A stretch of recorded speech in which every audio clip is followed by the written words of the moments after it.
Hallelujah. எடுத்து வாசிக்கலாம். Let us read. Mark 16 அதிகாரம். Mark chapter 16. 17 முதல் 20 வசனங்கள். Verses 17 to 20. எடுத்தவர்கள் வாசிக்கலாம். வாசிக்கிறவர்களால் நடக்கும் அடையாளங்களாவன.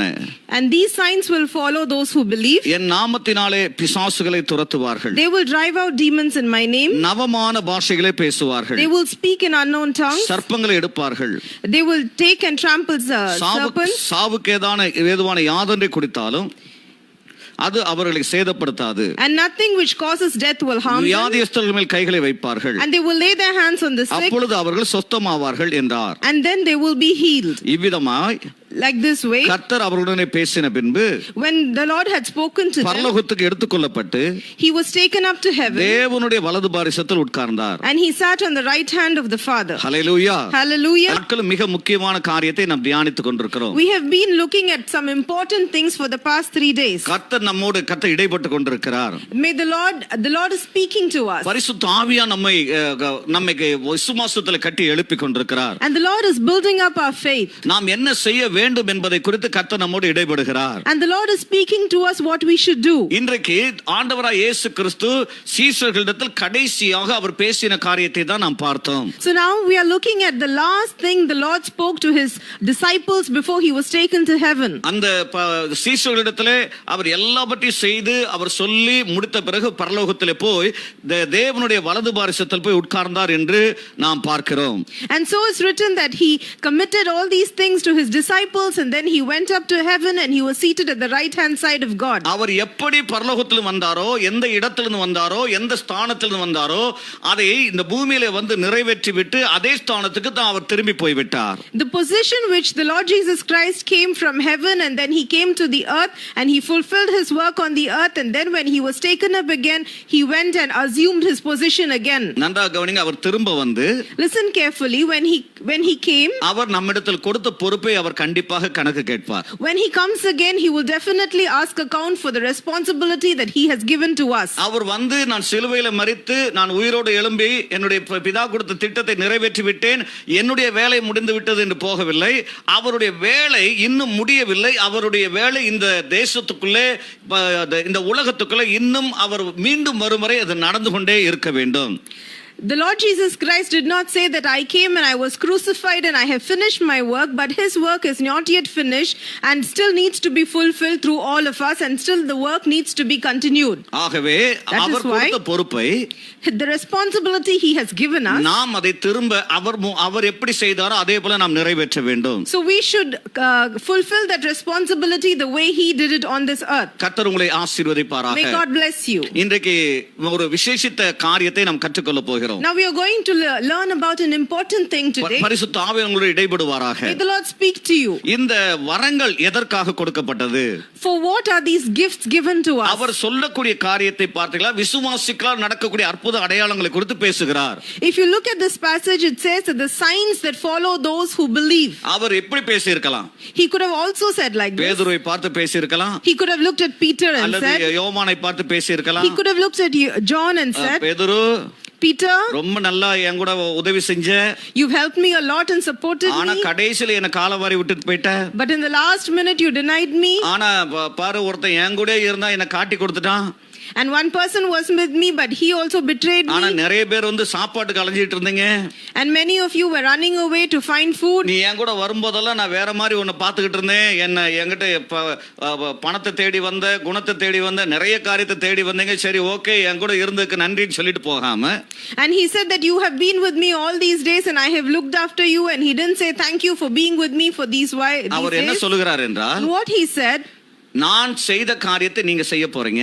he said the things that I do you are also going to do. நான் உங்களை ஒரு காரியத்துக்காக நான் பயிற்சி கொடுத்தேன். And I have given you training for some work. அந்த பயிற்சியை நீங்க நல்லா செய்துட்டீங்க. And you have undergone the training well. ஆனா இப்ப அந்த பயிற்சியில கற்றுக்கொண்டத போய் இனிமேல் உலகத்துல போய் நீங்க அதை நடைமுறைக்கு கொண்டு வர போறீங்க. நடைமுறைப்படுத்த போறீங்க. And now you're going to take the training which you have received and you're going to use it and you're working in the world. நீங்க என்கிட்ட கற்றுக்கொண்டத, what you have have learned from me. உலகத்துல போய் நீங்க என்ன செய்ய போறீங்க? அத practice பண்ண போறீங்க. You're going to go and practice it now in the world. அது எதுக்காக? உங்க பேரை பெருமைப்படுத்துறதுக்காக இல்ல. And that is not to bring up your name in this நீங்க போய் world. பிரசங்கம் பண்ணுங்க. You go and preach. அவர்களை ரட்சிப்புக்குள்ள நடத்துங்க. And lead them into அவர்களை salvation. சீஷர்களாக மாற்றுங்க. And make disciples of them. அவர்கள் மற்றவர்களை சீஷர்களாக மாற்றட்டும். And let them make disciples of yet others. அவனுக்குரிய கிரியைகளுக்கான பலன் என்னோடு கூட வருகிறது.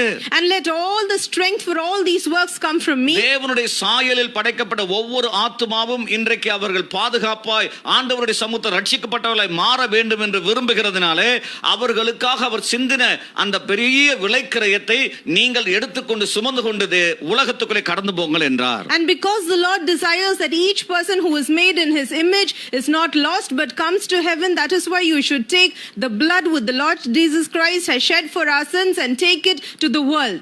என் அன்பு சகோதரனே சகோதரியே, My dear brothers and sisters, நீங்க யோசிக்கலாம் அப்ப என்னதான் சொல்ல வரீங்க?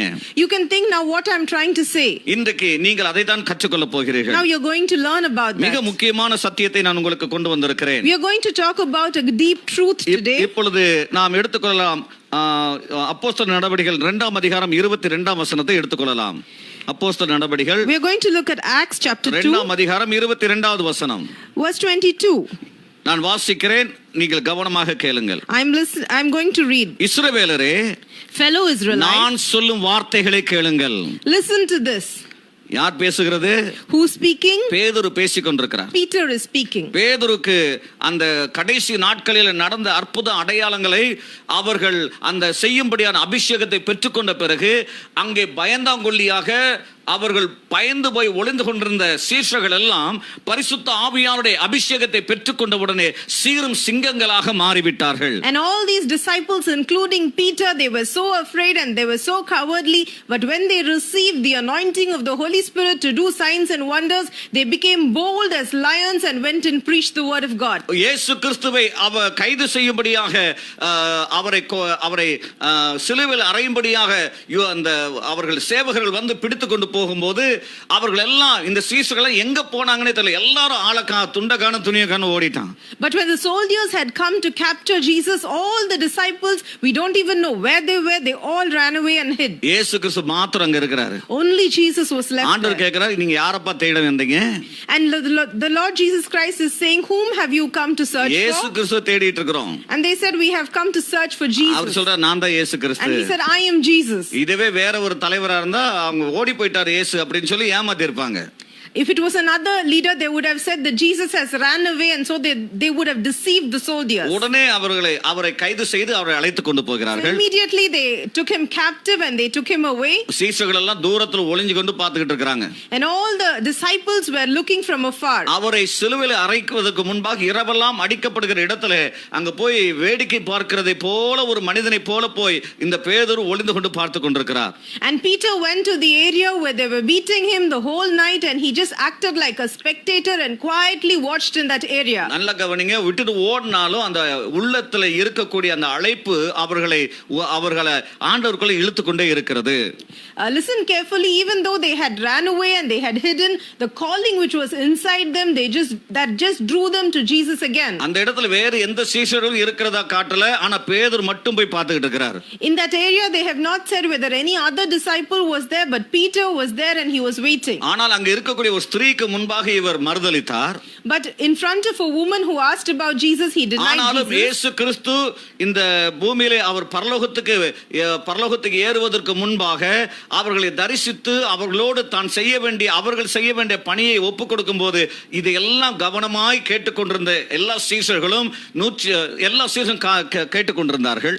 But even then the Lord Jesus Christ, before he was taken up to heaven again, he came and he committed certain works to the disciples and they listened carefully to the words of the Lord Jesus. எனக்கு பிரியமான சகோதரனே சகோதரியே, My dear brothers and sisters, மிக முக்கியமான காரியத்தை பேசிக் கொண்டிருக்கிறேன். I'm going to speak about something very important. இப்பொழுது பரிசுத்த ஆவியானவருடைய அபிஷேகம் அவர்களுக்கு கிடைத்த பிறகு Now they receive the anointing of the Holy Spirit. இவர்கள் நினைவு கூறுகிறார்கள் யோவேல் தீர்க்கதரிசியினால் சொல்லப்பட்ட தீர்க்க தரிசனம் நிறைவேறுகிறதை குறித்து. And they would have just remembered the prophecy of the prophet Joel that had been fulfilled in their lives. இப்பொழுது அவர்கள் அபிஷேக அபிஷேகத்தில் நிரப்பப்பட்ட பிறகு பேசுகிற வல்லமையுள்ள வார்த்தைகளை கவனித்து பார்த்தால், and now if you observe the powerful words they were starting to speak after the anointing, இப்பொழுது பேதுரு பேசுகிறார், now Peter is saying, அங்கே யோவான் இருக்கிறார், that John is also நல்லா there. கவனிங்க. இந்த சீஷர்கள் எல்லாம் பெரிய காரியங்களை செய்யும்படியாக தங்களை மாற்றிக்கொண்டார்கள். அபிஷேகம் அவர்களை அப்படி மாற்றிவிட்டது. And listen carefully, this anointing had transformed the disciples to do great things for God. இப்ப நான் சொல்லும் வார்த்தைகளை கேளுங்கள். Now listen to what I am saying. நீங்கள் அறிந்திருக்கிறபடி, as you know, நசரேயனான இயேசுவை கொண்டு தேவன் உங்களுக்குள்ளே, the Jesus of Nazareth was a man accredited by God to you பலத்த செய்கைகளையும் by miracles, அற்புதங்களையும் wonders, அடையாளங்களையும் நடப்பித்து and signs, அவைகளினாலே அவரை உங்களுக்கு வெளிப்படுத்தினார். which God did among you through him, as you yourself know. இயேசு கிறிஸ்து தான் உன்னதத்திலிருந்து வந்த தேவகுமாரன் என்பதை குறித்து அவர் நசரேயனாக இயேசுவை தேவனானவர் அவர் வல்லமையினாலும் அபிஷேகத்தால் நிரப்பினதை, அவர் நான் தேவனுடைய குமாரன் என்பதை அவர் வெளிப்படுத்துவதற்கு அற்புதத்தையும் அடையாளத்தின் மூலமாக உறுதிப்படுத்தினார். And so Jesus Christ was the Son of God, and the way God revealed that he was the Son of God, he filled him with power and authority, and through him he did signs and miracles, and that is how people knew that he was the Son of God. ஒரு சில ஊழியர்கள், ஒரு சில ஸ்தாபனங்கள், ஒரு சில சபைகள் அற்புத அடையாளங்களை அவர்கள் நம்பவில்லை. Some ministries, some churches, some institutions, they do not believe in signs and wonders. அவர்கள் இயேசுவால் நடக்கக்கூடிய அற்புத அடையாளங்களை நம்பவில்லை என்றால் இந்த வேதத்தையும் அவர்கள் நம்பவில்லை. And if they do not believe the signs and wonders done by Jesus, that means they are not even believing the Bible. வேதம் சொல்லுகிறது தீர்க்கதரிசிகளை நம்புங்கள் என்று வேதம் சொல்லுகிறது. And the Bible says believe in the prophets. கர்த்தரை நம்புங்கள். And it says believe in God. தீர்க்கதரிசிகளை நம்புங்கள். Believe in prophets. அப்பொழுது சித்தி பெறுவீர்கள். And then you will be established. நல்ல கவனிங்க. Listen carefully. நீங்க ஆசீர்வாதமா இருப்பீங்க. You will be a blessing. ஏனென்றால் தீர்க்கதரிசிகளும் தேவனுடைய வாயாய் இருக்கிறபடியால் அவருடைய வார்த்தை, தேவனுடைய வார்த்தை தீர்க்கதரிசிகள் மூலமாக வெளிப்படுகிறது. Because the prophets are the mouth of God, the words of God are revealed through the prophets. இப்பொழுது இயேசு கிறிஸ்து தன்னை எப்படி வெளிப்படுத்தினார்? And now how Jesus revealed our himself. பரலோகத்திலிருந்து இறங்கி வந்த தேவகுமாரன் என்பதை, பிதாவிடத்தில் வந்த இயேசு கிறிஸ்து அவர்தான் மேசியா என்பதை எப்படி வெளிப்படுத்தினார் என்றால் அற்புதத்தினாலும் அடையாளங்களினாலும் தேவன் மகத்துவமான காரியங்களை செய்து நான் மேசியா என்று அவர் நிரூபித்தார். And so how Jesus revealed that he was the Son of God and he was the Messiah who had come through the wonders and signs and miracles. He proved that I am the Messiah. இதை கேட்டுக்கொண்டு அன்பு சகோதரி My சகோதரியே, dear brothers and sisters who are listening to this, இயேசுவே தன்னை அற்புத அடையாளங்களை செய்து தேவனுடைய குமாரன் என்று நிரூபிக்க கூடுமானால், Jesus himself proved that he was the Son of God through these signs and wonders. அப்படி அற்புத அடையாளங்களின் மூலமாகத்தான் அவர் தான் தேவன் என்பதை அவர் நிரூபிப்பதற்கு அவர் முயற்சி எடுத்திருப்பாரானால், and he tried to show that he was the Son of God through these signs and wonders. நீங்களும் நானும் கர்த்தருடைய ஊழியக்காரர்கள் என்பதை, நீங்களும் நானும் பரிசுத்த ஆவியானவருடைய அபிஷேகம் பெற்றுக்கொண்டவர்கள் என்பதை நிரூபிப்பதற்கு நாம் இந்த கடைசி காலகட்டத்திலே கண்டிப்பாக செய்ய வேண்டிய ஒரு பணி அற்புத அடையாளங்களை செய்யக்கூடிய ஊழியம். So you and me should prove that we are the servants of God, and if we should prove that we are filled by the Holy Spirit, we should also perform these signs, wonders and miracles. இந்த 4ஆம் அதிகாரம் அப்போஸ்தலர் நடவடிக்கைகளை நாம் எடுத்துக்கொள்ளலாம். If we go to Acts chapter 4, 30ஆம் வசனத்தை நாம் வாசிக்கலாம். if we go to the 30th verse, அங்கேயும் அதை எழுதப்பட்டிருக்கிறது. there it is written, இந்த 29:30 4ஆம் அதிகாரம் 29:30 எடுத்து verse வாசிக்கும்போது 29 and 30, அங்கே பெரிய ஒரு கலவரம் நடந்து கொண்டிருக்க. இந்த ஜனங்கள் எல்லாம் கிறிஸ்தவத்தை, ஆண்டவரை தேடி சீஷர்களை பின்பற்றி ஓட ஆரம்பித்த உடனே many people had started to persecute the disciples and Christians. இப்பொழுதும் கர்த்தாவே, it says, now Lord, அவர்கள் பயமுறுத்தல்களை தேவரீர் கவனித்து consider their threats, உம்முடைய பரிசுத்த பிள்ளையாகிய இயேசுவின் நாமத்தினாலே enable your servants அடையாளங்களும் to speak your word with great boldness, அற்புதங்களும் நடக்கும்படி செய்து பிணியாளிகளை குணமாக்கும்படி உம்முடைய கரத்தை நீட்டி உம்முடைய ஊழியக்காரர் உம்முடைய வசனத்தை முழு தைரியத்தோடு சொல்லும்படி அவர்களுக்கு அனுக்கிரகம் செய்தருளும் என்று சொன்னார்கள். stretch out your hand to heal and perform signs and wonders through the name of your holy servant Jesus. நல்ல கவனிங்க. Listen carefully. அவர்களுடைய பயமுறுத்தலை ஆண்டவரே நீர் பார்த்து, and they said, Lord, consider their threats. ஆண்டவரே அவர்கள் செய்கிற காரியத்திலே நாங்கள் யார் என்பதை நிரூபிக்கும்படியாக And Lord, prove to them who we are. ஆண்டவரே உம்முடைய வசனத்தை நாங்கள் தைரியமாய் பிரசங்கிப்பதற்கு Help us to preach your word with great boldness. ஆண்டவரே அற்புத அடையாளத்தினாலும் Lord, through signs and wonders. ஆண்டவரே குணமாக்கும் வரத்தினாலும் And through the healing anointing. உம்முடைய பரிசுத்த பிள்ளை இயேசு கிறிஸ்துவின் நாமத்தை நீர் மகிமைப்படுத்தும் ஆண்டவரே. May you glorify the name of the Lord Jesus என்று Christ. அவர்கள் சொன்ன உடனே And once they said like that, அந்த 31 வசனம் 31 அவர்கள் ஜெபம் பண்ணின போது அவர்கள் கூடியிருந்த இடம் அசைந்தது. அவர்கள் எல்லாரும் பரிசுத்த ஆவியினால் நிரப்பப்பட்டு தேவ வசனத்தை தைரியமாய் சொன்னார்கள். Verse 31, after they prayed, the place where they were meeting was shaken, and they were all filled with the Holy Spirit and spoke the word of God boldly. எனக்கு பிரியமான அன்பு சகோதரி சகோதரியே, My dear brother and sister, ஊழியம் செய்கிறீங்களா? are you doing ministry? ரொம்ப சந்தோஷம். Very happy. பரிசுத்த ஆவியான உங்களை நிறைய வரங்களை வைத்திருக்கிறான்ற ஒரு நம்பிக்கை உங்களுக்கு இருக்குதா? And if you have the confidence that the Holy Spirit has given you many gifts, உங்களுடைய வரத்தினாலும் உங்களுடைய வல்லமையினாலும் உங்களுக்கு பிரயோஜனத்தை தேடிக் கொண்டிருக்கலாம் அல்லது தேவனுடைய ராஜ்யத்தின் பிரயோஜனத்தை தேடிக் கொண்டிருக்கிறீர்களா? Are you using the gifts and the power given to you to get good things for yourself or to build the kingdom of God? கடைசி நாட்களிலே தேவன் உங்களோடு இடைப்பட்டுக் கொண்டிருக்கிறார். In this end times the Lord is speaking to you. பரிசுத்த ஆவியான உங்களோடு பேசிக் கொண்டிருக்கிறார். The Holy Spirit is speaking to இன்னைக்கு you. கர்த்தருடைய ஆவியான உங்களை இடைபடுவாராக. May the Holy Spirit speak to you தேவன் உங்களை today. தொடுவாராக. May the Lord touch you இந்த today. வசனத்தின்படி நீங்கள் தைரியமாய் ஆண்டவரை பற்றி சொல்லும்படியான அற்புத அடையாள ஊழியத்துக்கு ஆண்டவராய் இயேசு உங்களை வரவேற்கிறார். The Lord Jesus Christ is calling you to this ministry of signs and wonders and to preach the word with great boldness according to this நீங்கள் word. சுவிசேஷத்தை அறிவிக்க உங்களுக்கு விருப்பம் இருந்தால் அந்த சுவிசேஷத்தின் வல்லமை வரங்களினாலும் அற்புத அடையாளங்களினாலும் அது நிரூபிக்கப்படுவதாக.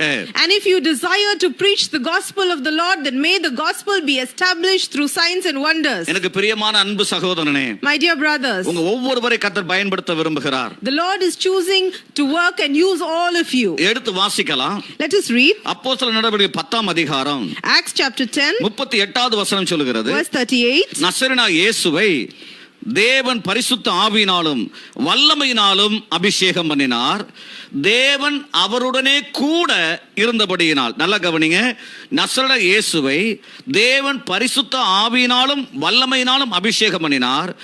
தேவன் அவருடனே கூட இருந்தபடியினாலே அவர் நன்மை செய்கிறவராகவும் பிசாசின் வல்லமையில் அகப்பட்ட யாவரையும் குணமாக்குகிறவராகவும் சுற்றித்திருந்தார். How God anointed Jesus of Nazareth with the Holy Spirit and power, and how he went around doing good and healing all who were under the power of the devil, because God was with him. எனக்கு பிரியமான சகோதரனே, My dear brothers, ஆண்டவராகிய இயேசு கிறிஸ்து the Lord Jesus our Christ, பரிசுத்த ஆவியினாலும் he was filled with the our Spirit வல்லமையினாலும் and filled with power, தேவனால் நிரப்பப்பட்டிருந்தார். and he was filled. அவர் எப்படி நிரப்பப்பட்டிருந்தாரோ And how he was filled, அதே போல in that same way, நீங்களும் நானும் you and I பரிசுத்த ஆவியினாலும் should be filled with the அவருடைய Spirit வல்லமையினாலும் and should be filled with the power. நிரப்பப்பட்ட அந்த அபிஷேகத்தோடு நாம் காணப்பட And வேண்டும். we should be filled with that anointing. நல்ல ஊர்ல நல்ல செழிப்பா இருக்கணும், வீடு வீடு காரு காருன்னு சொல்லி இன்னைக்கு உலகத்துல சுவிசேஷத்தை மறந்துவிட்டு செழிப்பின் காரியத்துக்குள்ளே தேடி ஓடிக்கொண்டிருக்கிற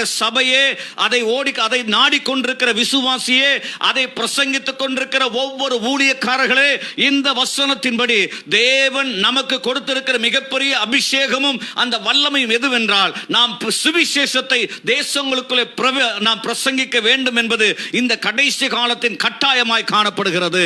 I speak to you, dear church believer who is running after prosperity and running after lands and cars and houses, and I speak to you, dear servant of God who is preaching excessively about prosperity.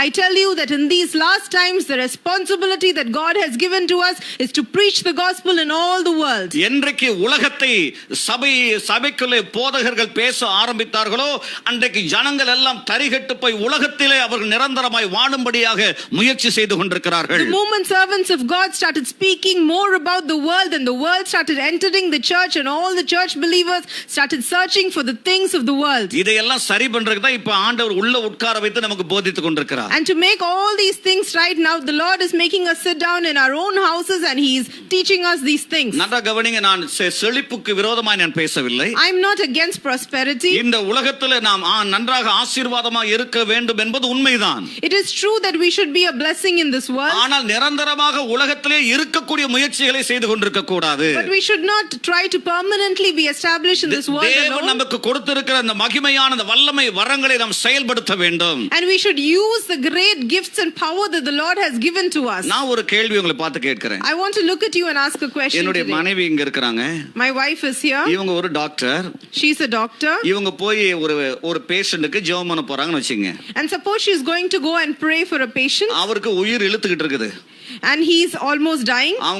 அவர் இன்னும் கொஞ்ச நேரத்துல உயிர் போக போகுது. And he's dying. He's near death. அந்த மனுஷங்கிட்ட போய் So she's going to him. ஐயா, and saying, உங்களுக்கு ஒரு 100 கோடி ரூபாய் நான் கொடுக்க போறோம்.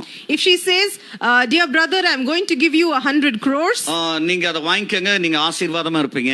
You just take that and be a blessing. ஒண்ணும் கவலைப்படாதீங்க. Don't worry about anything. நீங்க எப்படி சாக போறீங்க? Anyway you're going to die. இந்த 100 கோடி வச்சுக்கலுங்க. Keep this 100 crores. சாகும்போது இந்த 100 கோடி வச்சிட்டு செத்துறலாமே. When you're dying, you take this 100 crores and die. உடனே இன்னொரு ஆப்ஷன் கொடுக்கறாங்க.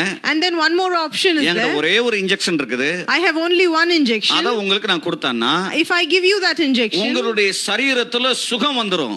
You will be healed. உங்களுக்கு விடுதலை வந்துரும். You will be delivered. நீங்க இன்னும் கொஞ்சம் ரொம்ப வருஷம் வாழ முடியும். And you will live for some more years. இந்த ரெண்டுல எது உங்களுக்கு வேணும்னு சொல்லி கேட்டா, and if she asks, what will you choose out of these two? அவர் என்ன சொல்லுவாரு? What will they say? ஐயா 100 கோடி கொடுங்க நான் செத்து போறேன்னு சொல்லுவாரா? Will they say, Lord, you give me, doctor, you give me 100 crores and I will die? ஐயோ, அந்த ஒரே ஒரு இன்ஜெக்ஷன் இருக்கு பாத்தீங்களா? And they say, no, but you give me that just that one injection. எவ்வளவு செலவழிச்சாலும் அந்த இன்ஜெக்ஷன் எனக்கு போட்டு விட்டுருங்க. However that injection is costly, you just give me that injection. I want to live. எனக்கு இந்த பணத்தை விட எனக்கு உயிர் ரொம்ப முக்கியம். More than money, my life is more important. அந்த ஆள் சொல்லுவாரு, ஐயா நான் இந்த 100 கோடி 1000 கோடி கூட சம்பாதிக்க முடியும், ஆனா எனக்கு ஜீவன் ரொம்ப முக்கியம். And that man will say, not 100 crores, I can even earn 1000 crores, but my life is more important. இதை கேட்டுக்கொண்டிருக்கிற அன்பு சகோதரனே சகோதரியே, my dear brothers and sisters, உங்க வாழ்க்கையில இயேசு ரொம்ப முக்கியம். In your life Jesus is very important. உங்க வாழ்க்கையில இயேசு கிறிஸ்து தான் மிக முக்கியம். Jesus is the most important thing in your life. அவரை இழந்து விட்டு செழிப்புக்குள்ளேயும் உலக பிரகாரமான ஆஸ்தியை தேடுவதற்குள்ள நம் கவனம் திரும்புமானால் நரகம் காத்துக் கொண்டிருக்கிறது. And if you leave him and go and run after prosperity, hell is waiting for you. ஓ நல்ல கவனிங்க, இந்த செழிப்புக்குள்ள போய் செழிப்புலே இருக்கணும்னு விரும்புற எல்லாருமே இயேசுவை பற்றி மற்றவங்களுக்கு சொல்ல மாட்டாங்க.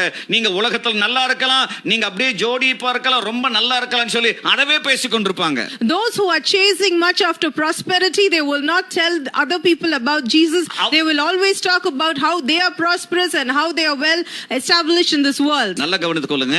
Listen carefully. நீங்க ஆவினால பரிசுத்த ஆவியின் வல்லமையினால அற்புத அடையாளங்களை செய்யக்கூடிய அபிஷேகத்துல இருந்தா, if you have the anointing of the Holy Spirit and the anointing to do signs and wonders, இந்த செழிப்பு ஆசீர்வாதம் எல்லாம் நீங்க கேட்காம உள்ள வந்துரும்.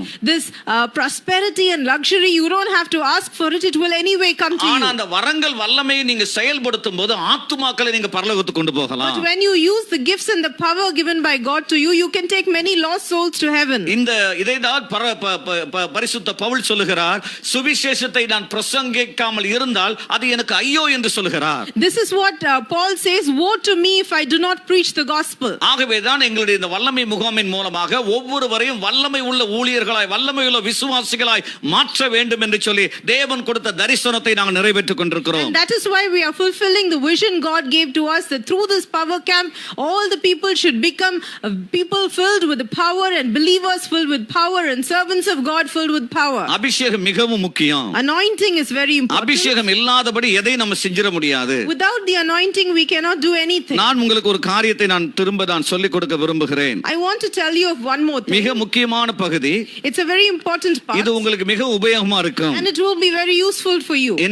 எந்த சந்தேகமும் இல்லை. I do not have any doubt that it will be useful to you. Praise the Lord. Praise the Lord. நிறைய பேர் கேட்கலாம், இந்த அற்புத அடையாளங்களை செய்யக்கூடிய இந்த அபிஷேகம் வேண்டுமானால் நான் என்ன செய்ய வேண்டும்? Many people ask me, if I have to have the anointing to do signs and wonders, what should I do? பரிசுத்த ஆவியானவரை நீங்கள் வரவேற்க வேண்டும். You should invite the Holy Spirit. பரிசுத்த ஆவியானவர் உடைய இருதயத்துக்குள்ளே தங்கும்படியாக அனுமதிக்க வேண்டும். And you should allow the Holy Spirit to dwell in your heart. எப்படி இந்த சீஷர்கள் ஒளிந்து கொண்டிருந்த சீஷர்கள் எல்லாம் ஒரு பெரிய வல்லமையுள்ள ஊழியர்களாய் மாறினார்களே, அவர்கள் அவருடைய சமூகத்தில் காத்திருந்து அந்த வல்லமையை பெற்றுக்கொண்டார்கள். Like how all these disciples who first ran away, they were filled with the Holy Spirit because they waited for the Holy Spirit, and then they could do great things for God. ஒருமனப்பட்டு காத்திருந்தார்கள். And with one mind they had waited for அப்போஸ்தலர் Holy நடபடிகள் Spirit. 2ஆம் அதிகாரத்திலே If you look at Acts chapter 2, 1 முதல் 4 வசனத்தை நான் சொல்ல விரும்புகிறேன். and if you look at verses 1 to 4, பெந்தெகோஸ்தே என்னும் நாள் வந்தபோது when the day of Pentecost அவர்கள் came, எல்லாரும் ஒருமனப்பட்டு ஒரு இடத்தில் கூடி வந்திருந்தார்கள். they were all together in one place. அவர்கள் கூடி இருக்கிற இடம் அசையும்படி அளவுக்கு அவர்கள் ஒரு மனதில் காத்திருந்தார்கள். And they were all waiting in one place such that the place where they were waiting was shaken. அன்றைக்கு வானத்தில் சடுதியாய் ஒரு முழக்கம் உண்டானது. And that day there was a sound. அவர்கள் வீடு முழுவதும் அது நிரம்பிற்று. There was a sound like the blowing of a violent wind that came from heaven. அல்லாமலும் And filled the whole house. அக்கினிமயமான நாவுகள் போல பிரிந்திருக்கும் நாவுகள் அவர்களுக்குள்ளே காணப்பட்டு அவர்கள் ஒவ்வொருவரும் மேலும் வந்து அமர்ந்தது. And they saw what seemed to be tongues of fire that separated and came to rest on each of them. அவர்கள் எல்லாரும் பரிசுத்த ஆவியினாலே நிரப்பப்பட்டு And they were all of them filled with the Holy Spirit. ஆவியானவர் தங்களுக்கு தந்துள்ள வரத்தின்படி வெவ்வேறு பாஷைகளில் பேசத் தொடங்கினார்கள். And began to speak in other tongues as the Spirit enabled them. முதலாவது இந்த வல்லமை வரத்தின் மிக முக்கியமான காரியம் என்னவென்றால் அந்நிய பாஷையை நாம் பரிசுத்த ஆவியானவர் நம்மை நிரப்பும் அந்த வல்லமை அவர் கொடுக்கிறார். The first important gift that the Holy Spirit gives us when he fills us with the anointing of the Holy Spirit is the gift of tongues. அடுத்தபடியாக the next one, அப்போஸ்தலர் 19ஆம் அதிகாரம் 6ஆம் வசனத்துக்குள்ளே போகலாம். if you look at Acts chapter 19, அல்லாமலும் பவுல் அவர்கள் மேல் கைகளை வைத்தபோது பரிசுத்த ஆவி அவர்கள் மேல் வந்தார். அப்பொழுது அவர்கள் அந்நிய பாஷைகளை பேசி தீர்க்க தரிசனம் சொன்னார்கள். So in this way, when Paul laid hands of them, they were filled with the Holy Spirit and started speaking in unknown tongues. நிறைய பேருக்கு ஒரு சந்தேகம். Many people have a doubt. தீர்க்க தரிசனம் எப்படிப்பா சொல்லுவாங்க? How people will prophesy? திடீர்னு ஒரு ஊழியக்காரர் இத சொல்றாரு, எப்படி கண்டுபிடிக்கறாங்க? Suddenly when a servant of God will tell the word, how are they able to find out? இந்த வசனத்துல அதுக்கு விடை இருக்கிறது. It is written in this verse. Pavul தன் ஊழியத்திலே அவருக்கு முன்பாக வந்திருந்த தன்னை ஆண்டவருக்கு ஒப்பு கொடுத்த ஜனங்கள் மீது அவர் கைகளை வைக்கும்போது பரிசுத்த ஆவியானுடைய வல்லமை அவர்களுக்குள்ளே கடத்தி விடப்பட்டது. When Paul placed his hands on the people who had surrendered their lives to God, they were filled with the Holy Spirit. அற்புத அடையாளத்தை நம்பாதவங்களா இருந்தா, and even if they did not believe in signs and wonders, இந்த வசனத்தை நீங்க நம்ப மாட்டீங்க. if you do not believe in signs and wonders, you will not believe this word. பரிசுத்த ஆவியானவரை நம்பாதவங்களா இருந்தா, if you do not believe in the Holy Spirit, அந்நிய பாஷையை நம்பாதவங்களா இருந்தா, and if you do not believe in tongues, நீங்க அப்போஸ்தலர் நடபடிகள் ஒன்றை நீங்க நம்பல. that means you cannot believe the whole of the act. எனக்கு பிரியமான சகோதரனே, my dear brothers, இன்னைக்கு உங்களோடு கர்த்தர் இடைப்பட்டு கொண்டிருக்கிறார். God is speaking to you today. இன்னைக்கு கர்த்தர் உங்களுடைய வாழ்க்கையில ஒரு காரியத்தை செய்ய விரும்புகிறார். and the Lord is choosing to do a work in your life today. நீங்கள் நம்பாமல் போனாலும், and if you do not believe, நம்பினாலும், or if you believe, இந்த எழுதப்பட்ட வார்த்தையாக தேவனுடைய வார்த்தை மிகவும் அது உறுதிப்படுத்தப்பட்டது, அது உண்மையுள்ளது, மாறாதது. this word of God that has been written is true and it will not change. Pavul அப்போஸ்தலன் சொல்லுகிறார், பவுலை விட நம்ம ஒண்ணும் பெரிய ஆள் இல்ல. Paul is saying this, and we are not greater people than Paul. பேதுருவை விட நம்ம ஒண்ணும் பெரிய ஆள் இல்ல. we are not greater people than அவர்கள் Paul. எதை இயேசு கிறிஸ்துவிடத்தில் பார்த்தார்களோ அதை அப்படியே அப்பியாசப்படுத்துவதற்கு, அதை அப்படியே பின்தொடர்ந்து வருவதற்கு பரிசுத்த ஆவியானவருடைய அபிஷேகம் அவர்களுக்கு முக்கியமானதா இருந்தது. and so because they had to do exactly what the Lord Jesus Christ did, and they were needed to be filled with the anointing of the Holy Spirit. பரிசுத்த ஆவியானவர் மாத்திரம் அவர்களுக்கு கொடுக்கப்படாமல் இருந்தால் இன்றைக்கு இயேசு கிறிஸ்துவுடைய விலையேறப்பெற்ற அந்த தியாகம் வீணாக போயிருந்திருக்கும். and if the Holy Spirit had not been poured out on them, then this great sacrifice of the Lord Jesus Christ would have been in vain. இதை கேட்டுக்கொண்டு அன்பு சகோதரனே சகோதரியே, my dear brothers and sisters, பரிசுத்த ஆவியானவர் எப்படி பெற்றுக்கொள்ளலாம்? how to receive the Holy Spirit? காத்திருக்கும்போது பெற்றுக்கொள்ளலாம். you can receive him by waiting for him. தேவனுடைய சமூகத்தில் காத்திருக்கும்போது பெற்றுக்கொள்ளலாம். wait in the presence of the Lord. அடுத்தபடியாக and another thing, ஊழியர்கள் தங்கள் மீது கைகளை வைக்கும்போது பரிசுத்த ஆவியானவரால் நிரப்பப்பட்டார்கள் எழுதப்பட்டிருக்கிறது. ஆகவே ஊழியர்கள் உங்களுடைய தலையிலே கை வைத்து ஜெபிக்கும் போது பரிசுத்த ஆவியானவரை பெற்றுக்கொள்வீர்கள். And here it is written with that when Paul placed his hands on them, they were filled with the Holy Spirit. In the same way, when the servants of God are laying their hands on you, you can receive the gift of the Holy Spirit. ஆகவே தான் அந்த கடைசி நாட்கள்ல corona வந்துருச்சு, யாரையும் தொட்டா corona அவங்களுக்கு பரவிரும் சொல்லி பிசாசு டெக்னிக்கா இதை தடுத்துக்கிட்டு இருக்கான். So nowadays Satan has a technique because of this coronavirus. He's saying don't touch another person. If you touch them, you will be affected by the virus. ஆகவே தான் ஆண்டவர் நல்ல அருமையா ஒரு காரியத்தை செஞ்சார். ஒண்ணு இல்ல, அவங்க தொடதான் விட மாட்டான் பிசாசு.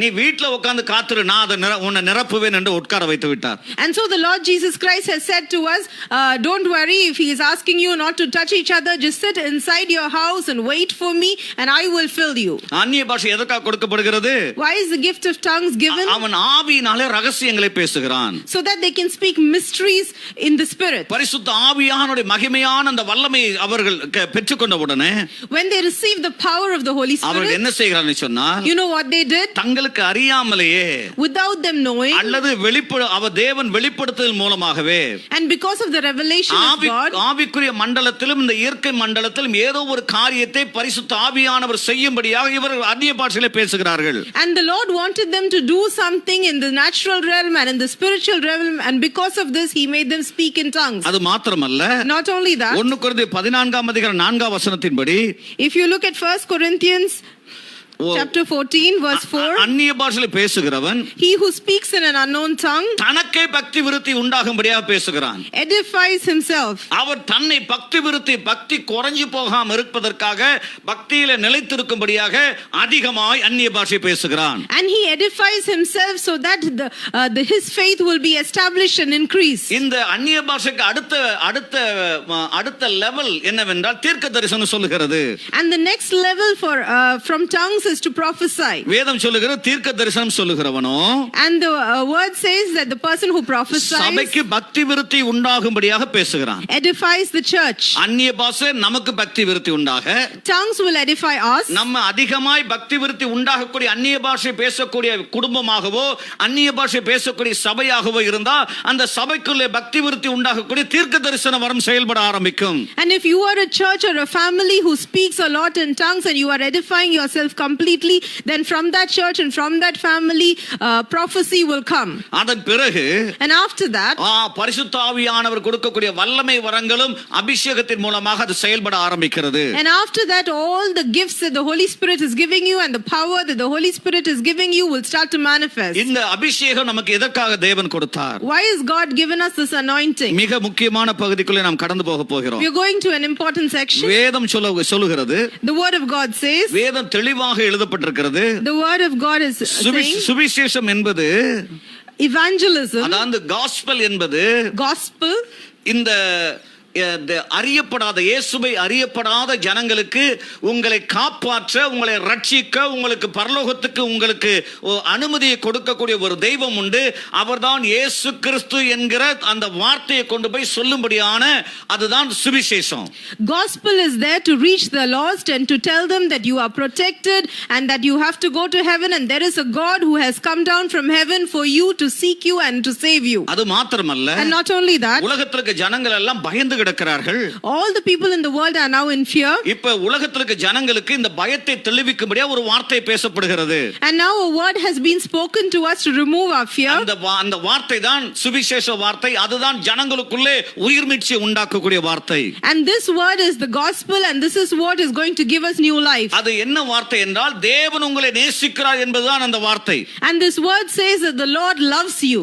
ஏனென்றால் அந்த வார்த்தை எதில் எழுதப்பட்டிருக்குன்னு சொன்னால் யோவான் 3 அதிகாரம் 16 வசனத்தில் வாசித்தீர்களா, தேவன் தன்னுடைய நேசத்தால் அவருடைய ஒரே பேரான குமாரனை நமக்கு தந்திருக்கிறாரே, அதை அந்த வசனத்தில் எழுதப்பட்டிருக்கிறது. நாம் எடுத்து வாசிக்கலாம். யோவான் 3 அதிகாரம் 16 வசனத்தை. and it is written in John 3:16 that God so loved the world that he gave us his only begotten son. தேவன் தம்முடைய ஒரே பேரான குமாரனை விசுவாசிக்கிறவன் எவனோ அவன் கெட்டு போகாமல் நித்திய ஜீவனை அடையும்படிக்கு தன்னுடைய ஒரே பேரான குமாரனை அவர் நமக்காக அவர் தந்தருளினார். God gave us His only begotten Son, so that those who believe in His name might not perish but might have eternal life. நல்லா கவனித்துக் கொள்ளுங்க. Listen carefully. பரிசுத்த ஆவியானவரே உமக்கு நன்றி என்று சொல்லுவோம். Let us say, Holy Spirit, thank you. ஆண்டவரே, இன்றைக்கு நான் சுவிசேஷத்தை நீங்கள் எப்படி அற்புத அடையாளங்களோடு நீங்கள் செய்ய வேண்டும் என்பதை குறித்து பேச போகிறேன். Lord, now we are going to see about how you have done, you are doing ministry with signs and wonders. நல்லா கவனிங்க.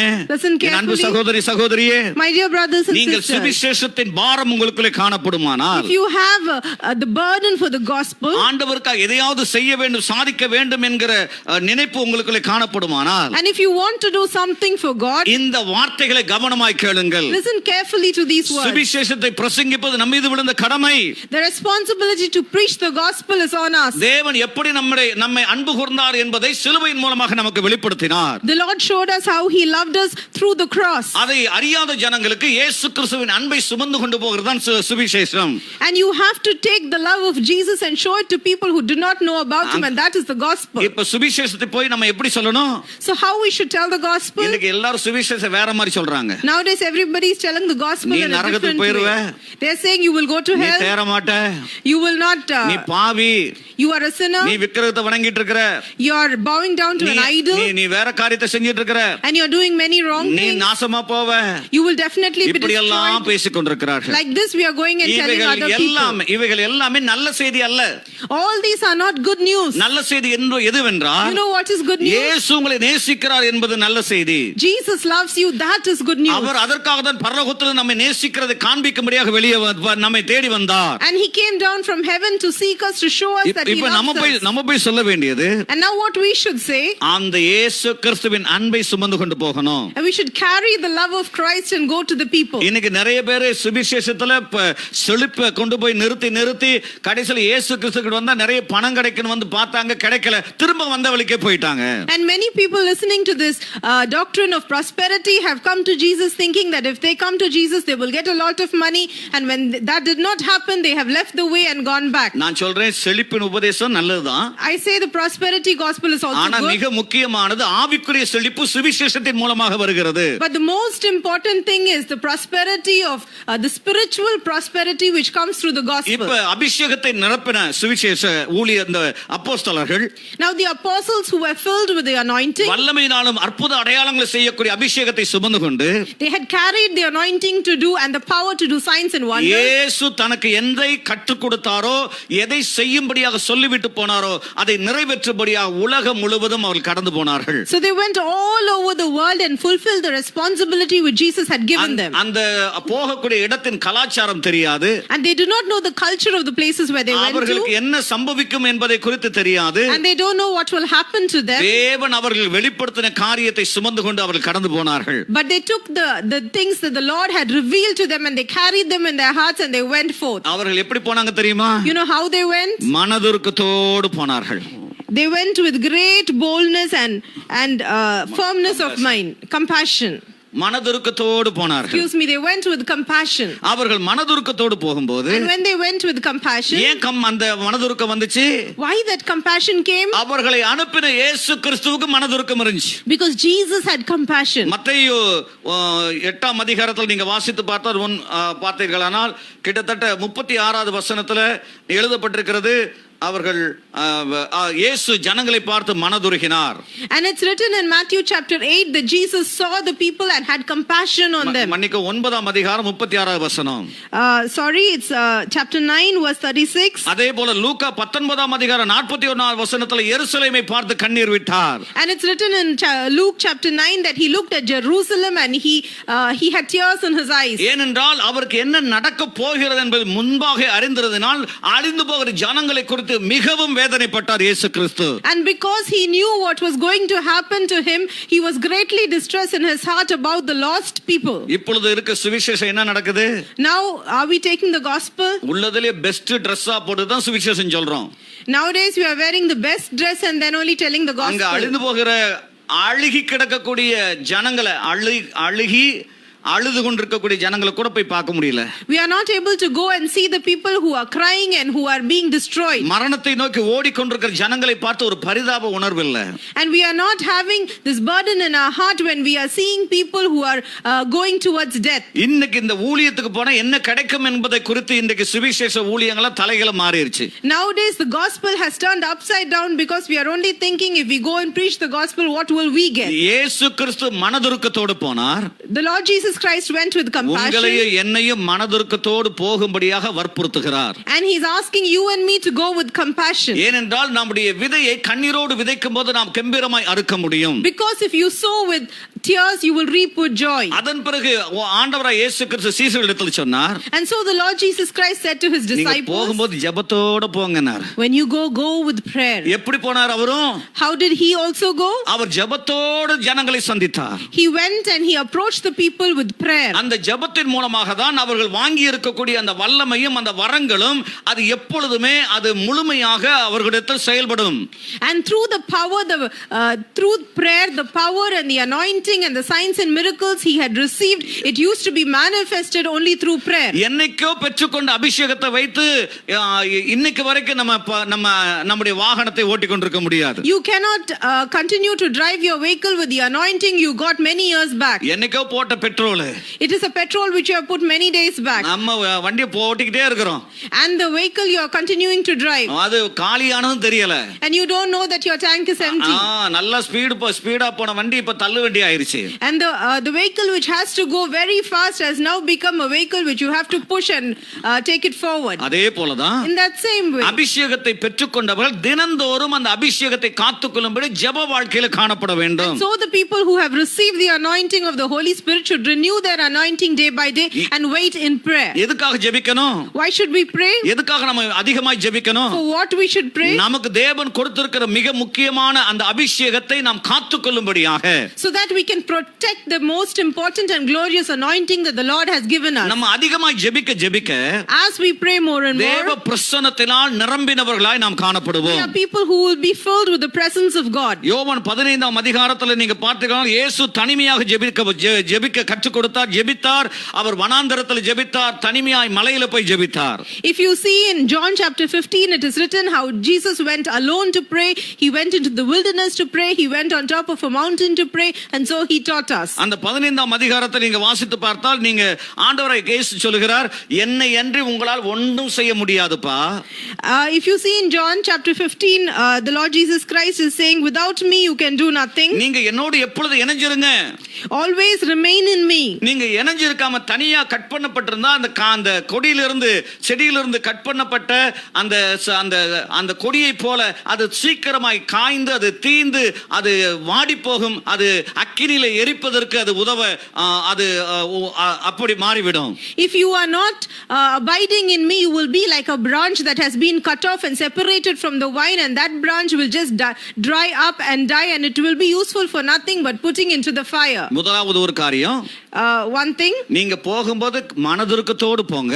when you go with compassion. அந்த மனதுருக்கத்தோடு போகிறதுக்கு முன்பாகவே அபிஷேகத்தோடு போங்க. And before you go with compassion, have the anointing of the Lord. அந்த அபிஷேகத்தின் மூலமாக செயல்படக்கூடிய வரங்கள் நம்மோடு செயல்படும் என்கிற நம்பிக்கை விசுவாசத்தோடு போங்க. And have the faith that God will manifest all the power and gifts that he has given to you. உங்களுடைய மனதுருக்கமும் உங்களுக்குள்ளே செயல்படுகிற பரிசுத்த ஆவியானவருடைய வல்லமை வரங்களும் ஜனங்களை இயேசு யார் என்பதை அறிந்து கொள்ளும்படியாக அது வெளிப்பட ஆரம்பிக்கும். And so the compassion which you carry and the powers and the signs and the miracles that the Holy Spirit is doing through you, those will show the people whom Jesus Christ is. அடுத்து ஜெபத்தோடு போங்க. Also go with prayer. அடுத்து மூன்றாவதாக விசுவாசத்தோடு போணும். Also go with faith. ஒரு ஆளை போய் நீங்க போய் பார்க்கறீங்கன்னா, if you're going and seeing a person, ஆண்டவரே இந்த ஆளுக்கு உங்களுடைய அன்பை நான் சொல்ல போறேன், and you say, Lord, I'm going to tell of your love to this person. உங்களுடைய நல்ல வார்த்தைகளை நான் பேச போறேன். I'm going to tell them your beautiful words, Lord. அவங்களுக்கு என்ன தேவை என்பதை நீங்க அறிந்திருக்கிறீங்க. Lord, you know what they need. நான் பேசும்போது, when I talk, இந்த வல்லமை வரங்கள் செயல்படும். may this power and signs and wonders manifest. இயேசு கிறிஸ்து மெய்யான தேவன் யார் என்பதை குறித்து நான் பேசப் போகிறேன். ஆண்டவரே நான் விசுவாசிக்கிறேன், அவர்கள் உம்மை ஏற்றுக்கொள்வார்கள் என்கிற நம்பிக்கையோடு நான் போறேன். Lord, I'm going to speak to them about the Lord Jesus Christ and about what he has done. And Lord, when I go there, I believe that this person person will accept you as their personal savior. எனக்கு பிரியமான அன்பு சகோதரனே சகோதரியே, My dear brothers and sisters, உங்களுடைய விசுவாசத்தின் சோதனை the test of your faith, உங்களுக்கு மிக அருகாமையில் இருக்கிறது. it is you are not able to realize it. ஆனா மிக is nearby. It's near to you. Sorry, excuse me. Hallelujah. Hallelujah. உங்களுக்கு பக்கத்துல இருக்குது. It is near to you. ஆகவே நீங்கள் மிகவும் தெளிவுள்ளவர்களாய் நீங்கள் எதை தேவனுக்காக செய்தால் விசுவாசத்தோடு போங்க. So that is why whatever you do, you go in faith and do it. நீங்கள் தேவனுடைய பிள்ளைகளாய் நீங்கள் பிறந்திருப்பீர்களானால், ஆண்டவரை இயேசுவை உங்கள் சொந்த இரட்சகராய் ஏற்றுக்கொண்டிருப்பீர்களானால், உங்களுடைய விசுவாசமே இந்த உலகத்தை ஜெயிக்கிற ஜெயம்.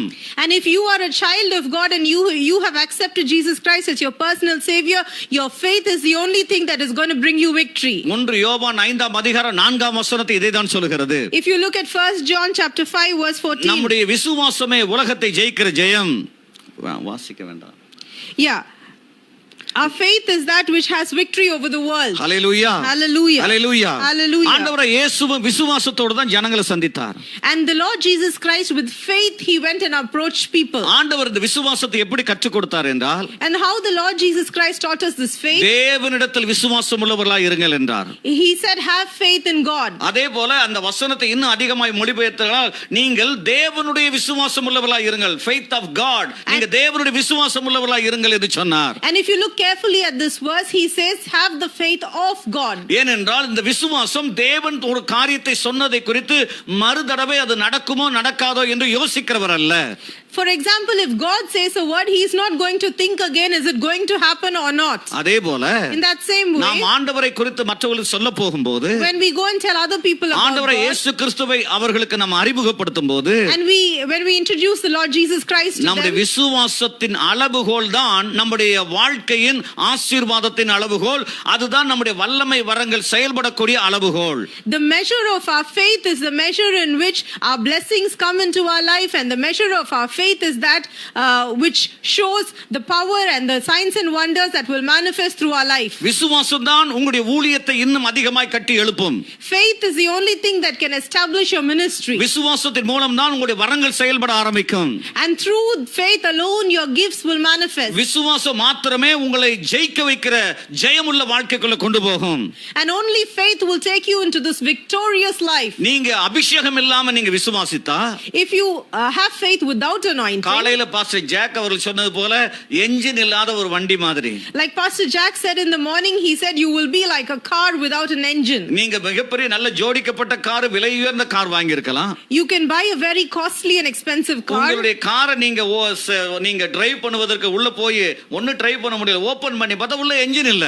And if you are not able to drive that car and then you open up the bonnet and see there is no engine there, உங்களுக்கு நம்பிக்கை இருக்கலாம், you might have faith நீங்க கார் வாங்கிட்டீங்கன்னு, that you have bought the car, உங்களுக்கு அழகான ஒரு வடிவமைப்புள்ள car கிடைச்சிருச்சு. and you might have a very beautiful looking car. ஆனா அபிஷேகம் உங்களுக்குள்ள இல்லாவிட்டால், But if you do not have anointing, உள்ள கார்ல இருக்க வேண்டிய என்ஜின் இல்ல, there is no engine in the car.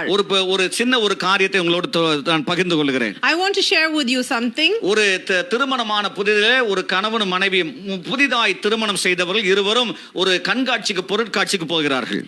So a newly married couple had gone to some place. இந்த கணவனுக்கு தம் மனைவி எப்படியாவது பிரியப்படுறதுன்னு ஆசை. And this husband wanted to please his wife. நிறைய மனைவிமார் என்னதான் நம்ம சந்தோஷப்படுத்தாலும் அவங்களுக்கு சந்தோஷம் வராது. Many wives, however we try to please them, they are not satisfied. என்னுடைய மனைவி ரொம்ப சந்தோஷப்படுவாங்க, நான் ஊழியம் செஞ்சா மட்டும் அவங்களுக்கு ரொம்ப சந்தோஷமா இருக்கும் எப்பயுமே. But my wife is always satisfied if I do ministry. கர்த்தர் உங்களை ஆசீர்வதிப்பாராக. May God bless you. இப்போ இந்த கணவனும் மனைவியும் ஒரு கண்காட்சிக்கு போறாங்க. So this husband and wife had gone to a certain place. Exhibition. To an exhibition. Hallelujah. அங்க நிறைய ஒரு பெரிய ராட்டினம்லாம் இருக்குது. And there were many things there. அங்க நிறைய கடைகள்லாம் இருக்குது. And there were many shops there. ஒரு பெரிய ஒரு ரவுண்டா ஒன்னு பெருசா சுத்திக்கிட்டு இருக்குது. And there was a giant wheel there. அங்க போய் எல்லாத்தையும் பார்த்துட்டு இருக்காங்க. And so they looked at everything there. அழகழகான கலரா பல்ப் இருக்குது. And there were many different colored bulbs. அங்க போய் நல்ல பாம்பே அப்பளம்லாம் வாங்கி சாப்பிடுறாங்க. And they were looking and eating this Bombay papad. இந்த மனுஷன் புருஷனுக்கு தன் மனைவி எப்படியாவது பிரியப்படுத்தணும்னு ஆசை. And this husband wanted to please his wife. அவங்க என்ன கேட்டாலும் அவர் வாங்கி கொடுத்தாரு. And whatever she asked, he gave எல்லா her. இடத்துல சுத்தியாச்சு. And so they went around the சகோதரி place. கையில 2 பேக், பெரிய பெரிய பேக் இருக்குது. And in this wife's hand there were 2 big shopping bags. இந்த சகோதரன் அவங்க வாங்கி கொடுத்த இன்னொரு பேக் எல்லாம் வச்சுக்கிட்டு இவங்க எல்லாம் நடந்து வெளியே போய் And கொண்டிருக்காங்க. even the husband had a bag. They had bought so many things. இப்ப மனைவி கிட்ட கேக்குறாரு. Now he's asking his wife, ஓ என் அன்பே, my dear one, நீங்க ரொம்ப திருப்தியா இருந்துச்சா உங்களுக்கு? are you very satisfied and happy? ரொம்ப சூப்பரா இருந்துச்சு அந்த கடையெல்லாம் பாத்தியா? Did you see all the beautiful shops? ரொம்ப அழகான கலர் பல்ப் எல்லாம் போட்டிருந்தாங்க. Did you see all these beautiful colored lights? புது சாப்பாடெல்லாம் இருந்துச்சு. There was all new cuisine to நல்லா try. சாப்பிட்ட உனக்கு ரொம்ப திருப்தியா இருந்துச்சா? I hope you ate well and you are satisfied. உனக்கு இன்னைக்கு ரொம்ப பிரயோஜனமா இருந்துச்சா?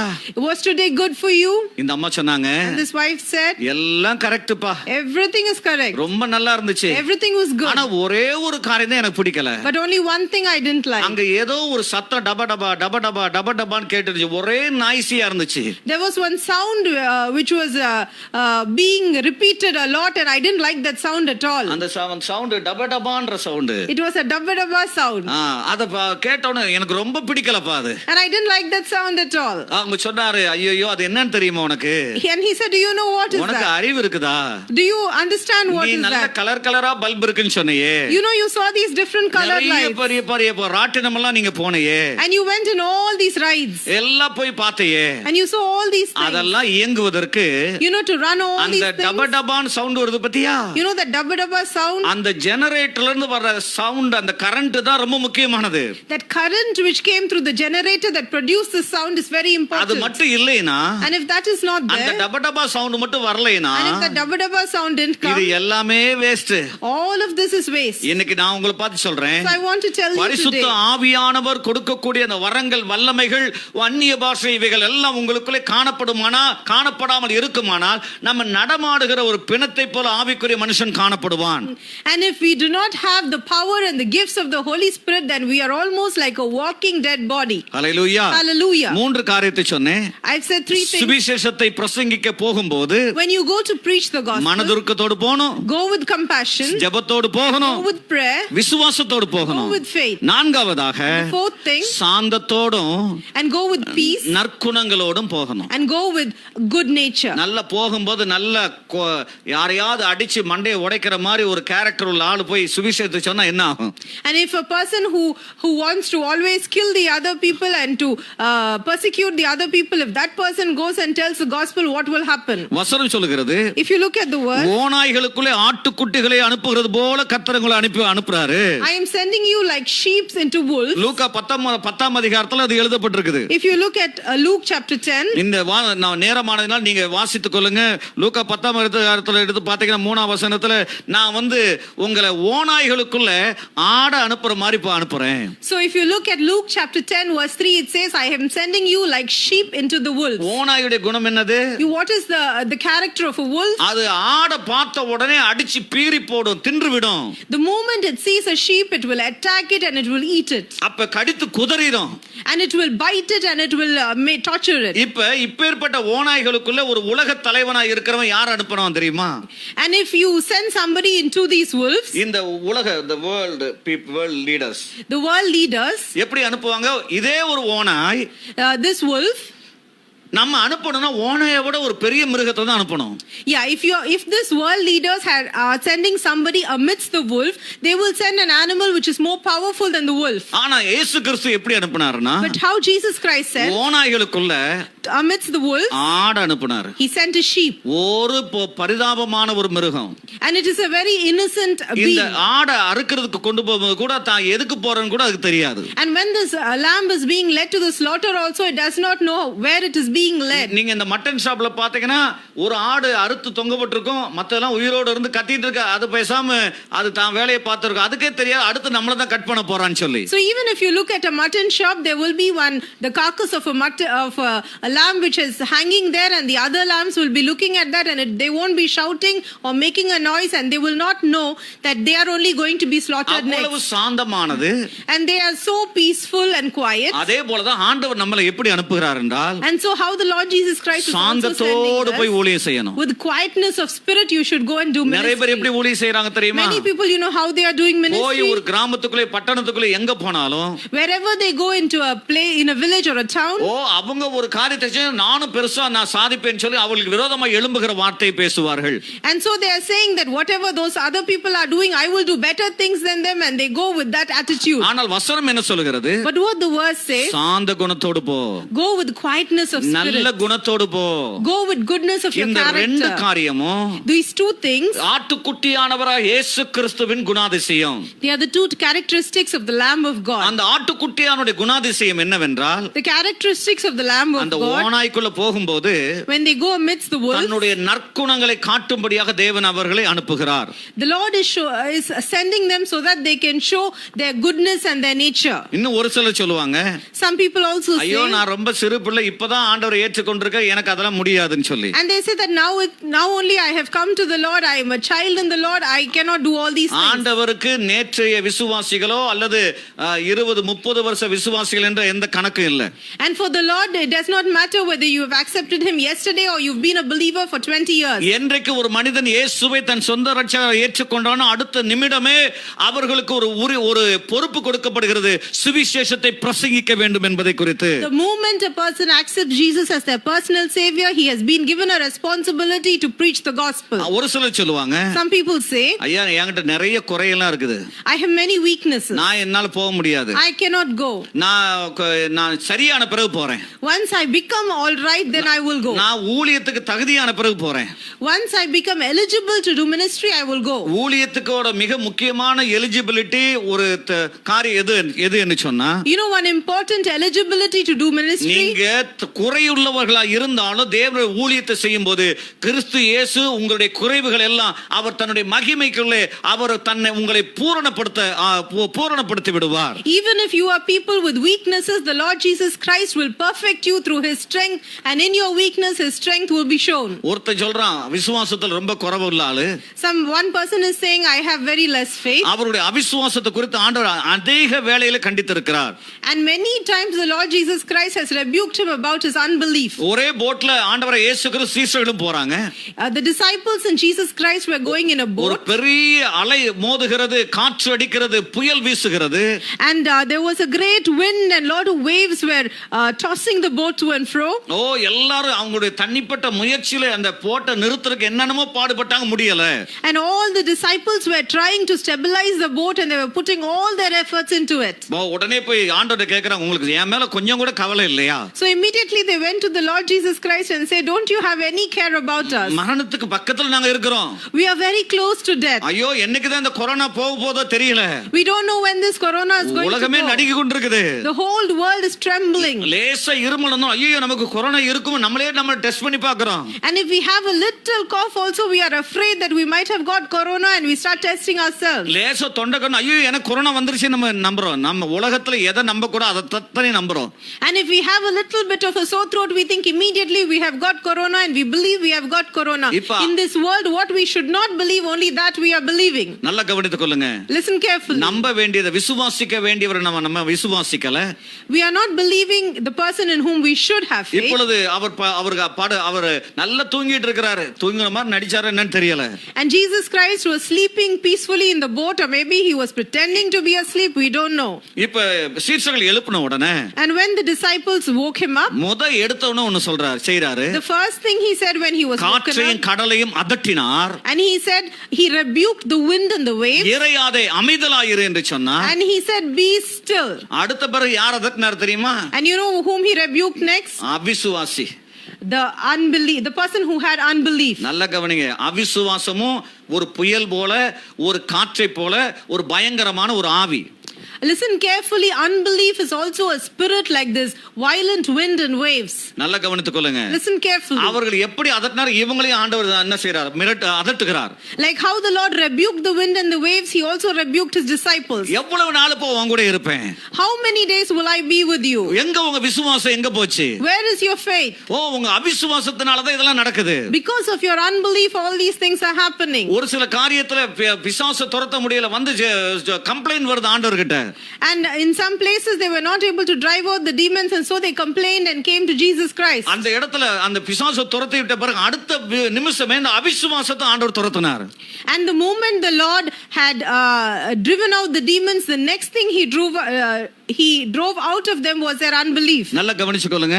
Listen carefully. இன்னைக்கு கர்த்தர் உங்களோடு பேசிக் கொண்டிருக்கிறார். The Lord is speaking to you today. ஆண்டவர் உங்களோடு பேசிக் கொண்டிருக்கிறார். The Lord is speaking to you today. கர்த்தர் உங்களோடு இடைபடுவாராக. May the Lord speak to you today. உங்களுக்கு குறை இருந்தாலும் சுவிசேஷ ஊழியத்தை செய்ய தயங்காதீர்கள்.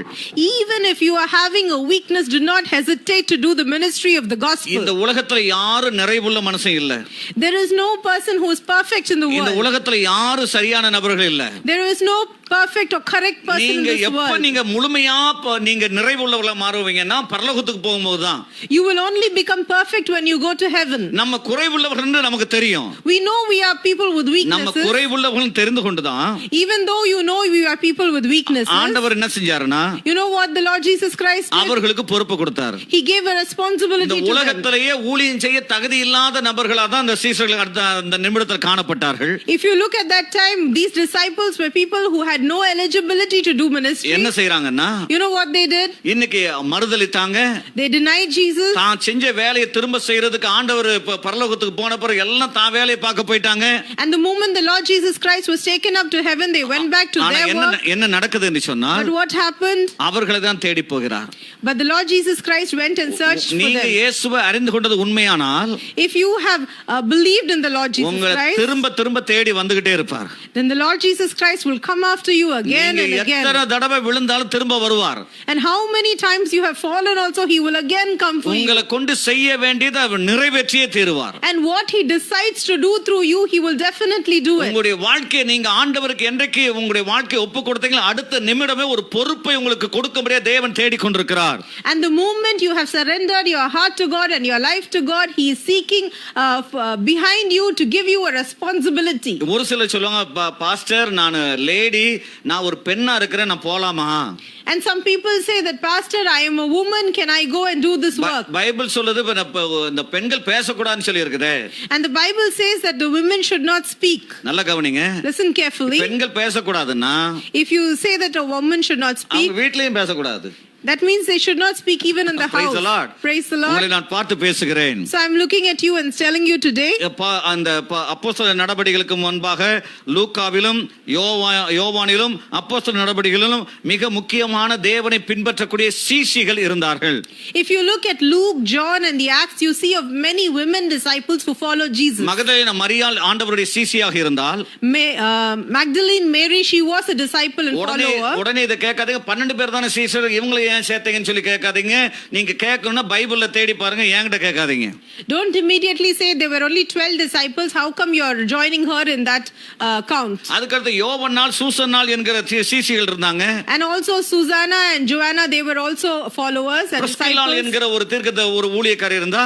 Priscilla, she was also a servant of God. அவர்கள் பெண்ணாய் இருந்தாலும் கர்த்தருடைய ஊழியத்தை செய்தார்கள். And though they were women, they did the ministry of the Lord. இன்றைக்கு உலகம் முழுவதும் பெண் தீர்க்கதரிசிகளும் பெண் ஊழியக்காரிகளும் பெருகிக் கொண்டிருக்கிறார்கள். And nowadays all over the world, women prophets and women servants of God are rising. அன்பு சகோதரிகளே, கர்த்தருக்காக ஊழியம் செய்கிற ஒவ்வொருவரையும் நான் இயேசுவின் நாமத்தில் வாழ்த்துகிறேன். தொடர்ந்து கர்த்தருக்காக பெரிய காரியங்களை சாதியுங்கள். And dear sisters in Christ who are doing ministry for the Lord, I bless you in the name of Jesus. Continue to do the work of the Lord. ஆனால் ஒரு ஆலோசனை மாத்திரம் சொல்கிறேன். But I just want to give you one நீங்கள் ஊழியம் செய்கிறதினால் உங்களுடைய கணவருக்கு நீங்கள் அதிகாரி அல்ல. Because you are doing ministry, you are not above your husband. உங்களுக்கு மேலாக இருக்கக்கூடிய அந்த அதிகாரத்துக்கு நீங்கள் கீழ்ப்படிந்திருங்கள். You should submit to the authority that is above you. ஆண்டவரே, இயேசு தான் எனக்கு எல்லாம், என் வீட்டுக்கார கூட நான் விட்டுட்டு நான் இயேசு தான் எனக்கு முக்கியம்னு சொல்லிட்டு இருக்காதீங்க. You cannot say that only the Lord Jesus Christ is everything to me, my husband is only after that, I don't trust him. that I will not submit to the authority of my husband. Jesus Christ is everything to me. நல்ல திடீர்னு confuse ஆயிட்டாங்க. Excuse me. ஹalleluya. Hallelujah. நல்ல கவனிச்சுக்கொள்ளுங்க. ஒரு பெண்ணா இருந்தால் தனக்கு மேலே இருக்கக்கூடிய அதிகாரம் இருக்கிறது. If you are a woman, there is an authority above you. அந்த கணவர் ஒரு அதிகாரம். Your husband is an authority above you. கணவருக்கு மேலாக தேவன் ஒரு அதிகாரம். And above that husband is the Lord Jesus இந்த Christ. ரெண்டு அதிகாரத்துக்கு கீழாக இருந்து தேவனுடைய ஊழியத்தை மகிமையான ஊழியத்தை செய்யுங்கள். And you have to stay beneath these two authorities and do the glorious ministry of the Lord Jesus. உலகத்துல உங்களை குறித்து யார் எதை சொன்னாலும் கவலைப்படாதீங்க. இயேசு உங்களை குறித்து என்ன சொல்கிறார் அதை செய்யுங்கள். Don't worry what the world says about you. Do what the Lord Jesus Christ has told you. அடுத்தபடியாக Again, ஐயோ எனக்கு நிறைய குடும்ப பொறுப்பு இருக்குது. don't say that I have many family ஐயோ நான் responsibilities. எப்படி போவேன்? How will I go? யாராவது போனா காசு கொடுப்பேன். If somebody goes, I will support them through finances. இதுல டெக்னிக்கா நிறைய பேர் செய்றாங்க. Now many people are using நீங்க this ஊழியத்துக்கு technique today. வரலையா? You've not come to ministry. உங்க பேர்ல நாங்க ஒரு ஊழியக்காரன் அனுப்புறோம். In your name we will send a person to do ministry. அதுக்கான பணத்தை மட்டும் கொடுங்க. Just give us the money for that. இப்ப நம்ம பணத்தை கொடுத்துட்டோம். Now we have given the money. நமக்கு மனசுல ரொம்ப சந்தோஷம். And we are very happy inside our ஏன் heart. வேலை முடிஞ்சிருச்சுன்னு. My work is finished, you think. அந்த ஊழியக்காரனுக்கு தேவையான பணத்தை ஆண்டவரே கொடுத்துருவாரு. The money that is necessary for that servant of God, God himself will give. அதுக்காக நீங்க ஊழியக்காரங்களுக்கோ மிஷனரிகளுக்கோ நீங்க பணம் கொடுக்க கூடாது என்று நான் சொல்லவில்லை. கவனம் கொள்ளுங்கள். That does not mean that you should not give money to servants of God or to missionaries. நீங்க பணத்தை கொடுக்கிறதுனால காணிக்கை கொடுக்கிறதுனால நீங்க உங்க மேல இருக்கக்கூடிய பொறுப்புல இருந்து நீங்க எஸ்கேப் ஆயிரலாம். அதை விட்டு தப்பித்துக் கொள்ளலாம் நீங்க ஒரு நாள் நினைக்காதீங்க. Don't think that you can escape from your responsibilities through your offerings and by giving money. நீங்க அப்ப பணத்தினால ஆண்டவரை நீங்க விலைக்கு வாங்குறீங்கன்னு அர்த்தம். That means you are buying the Lord Jesus Christ through your money. நீங்க உங்க பணத்தினால தேவனுக்கு ஊழியத்துக்காரன் கொடுங்க, தசமபாகம் கொடுங்க, காணிக்கை கொடுங்க, தவறு இல்லை. ஆனால் நீங்க செய்ய வேண்டிய பொறுப்பை நீங்கள் தான் செய்ய வேண்டும். You can give offering to the servants of God, you can give your tithes and you can give whatever you want to them, but you should fulfill your responsibility yourself. நல்ல கவனிக்க, குடும்ப பொறுப்பு இருக்குது. We have family responsibilities. ஐயோ என்னால வெளியே வர முடியாது. And you say you can't come out. ஐயோ என் பிள்ளைங்க எக்ஸாம் எழுதிட்டு இருக்காங்க. And my children are writing ஐயோ exams. நான் இந்த உலகத்துல அடுத்து நான் எனக்கு அது தெரியாது இது தெரியாது.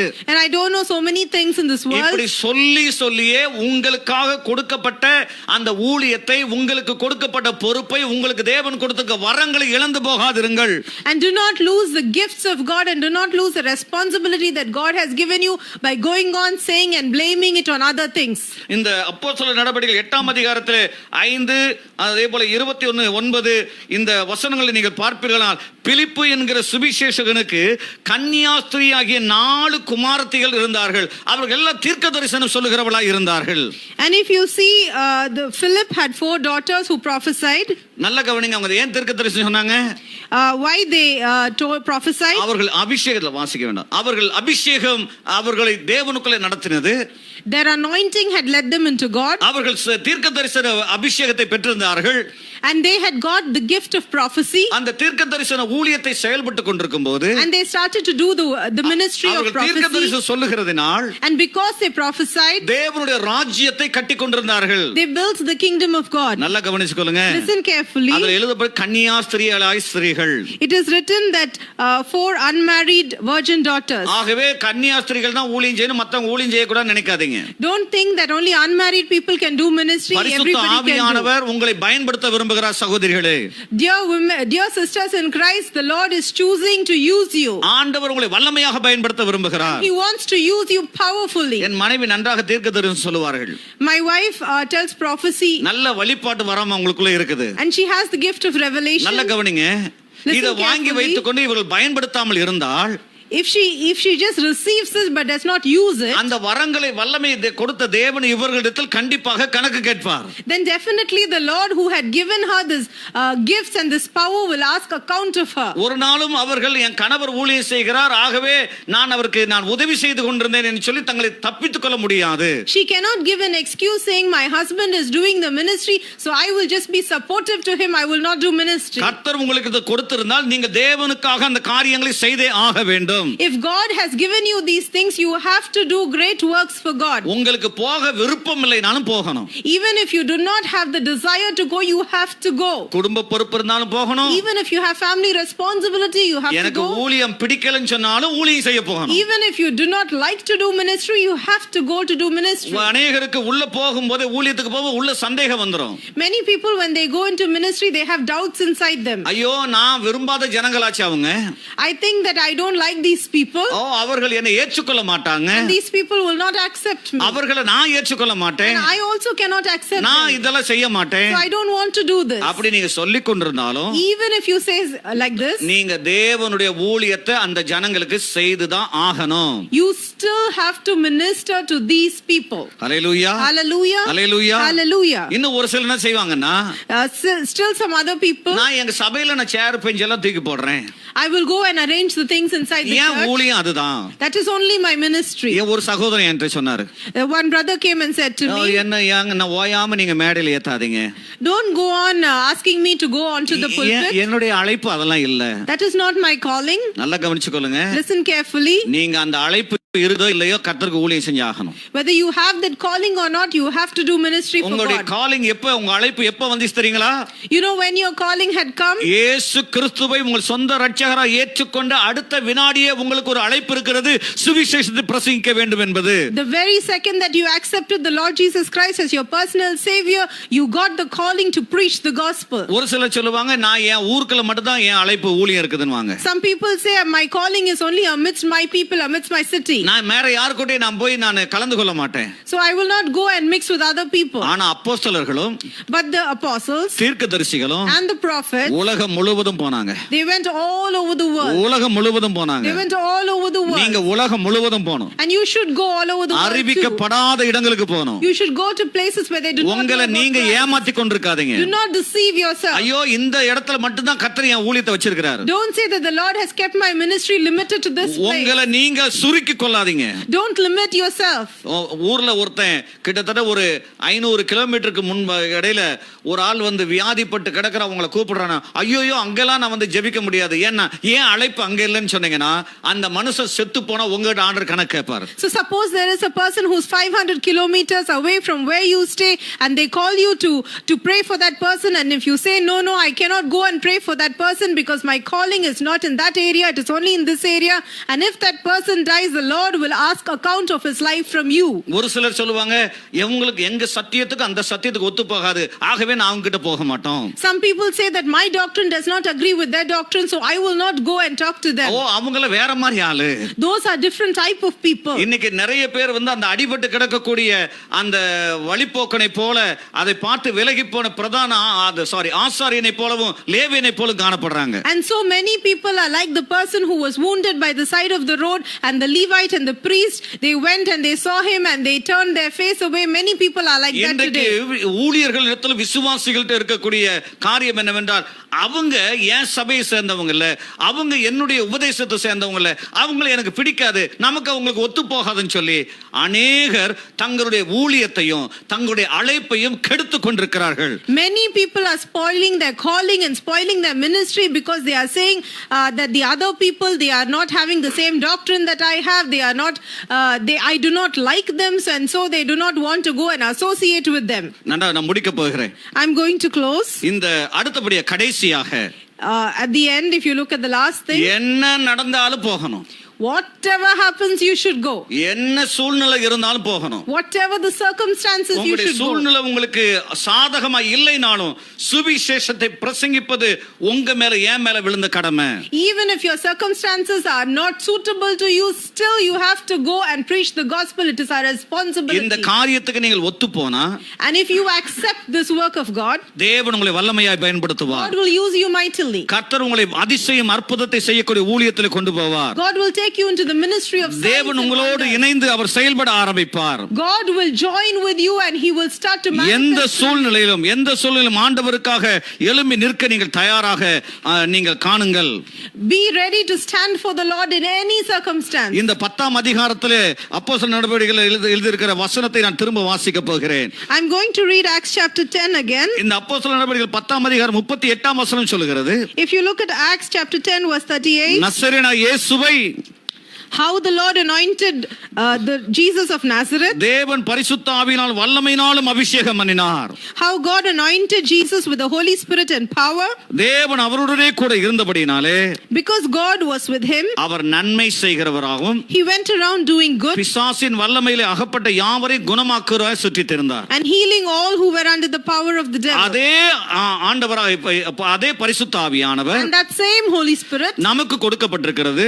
has been given to us, அதே போல இயேசு கிறிஸ்துவை போலவே and in the same way like Jesus, நாம் we நன்மை செய்கிறவர்களாகவும் we should go about doing good பிசாசின் வல்லமையில் அகப்பட்ட யாவரையும் குணமாக்கும்படியாக and healing those who are under the power of the devil. ஒரு நடமாடும் இயேசுவாக இன்றைக்கு பரலோகம் உங்களை அழைத்துக் கொண்டிருக்கிறது.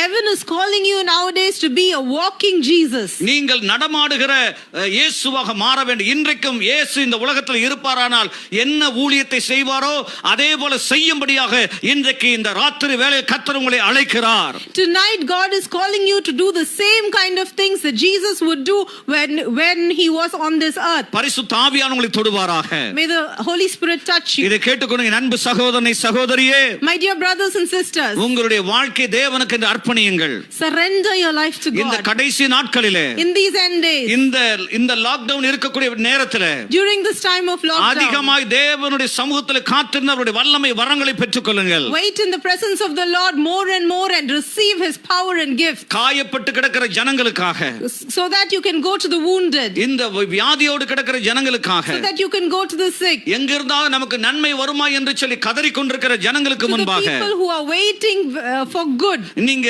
நன்மை செய்கிறவர்களாகவும் அவர்களை சுகப்படுத்துகிறார் குணப்படுத்துகிறாகவும் தேவன் உங்களை அனுப்புகிறார்.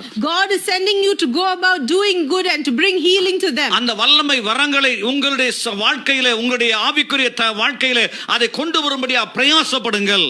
Try to receive the power and the gifts of the Holy Spirit. ஒவ்வொரு நாளும் ஒரு குறிப்பிட்ட நேரத்தை ஒதுக்குங்கள். நான் இந்த நேரத்தில் அந்நிய பாஷையில் அதிகமாய் பேசிக் கொண்டிருப்பேன் என்று சொல்லி Put apart a certain time of the day every day to pray in tongues. நிறைய பேர் தங்களுடைய குடும்பத்துல இல்ல அம்மா கிட்ட அப்பா கிட்ட பேசுற ரொம்ப மணிக்கணக்கா பேசுவாங்க.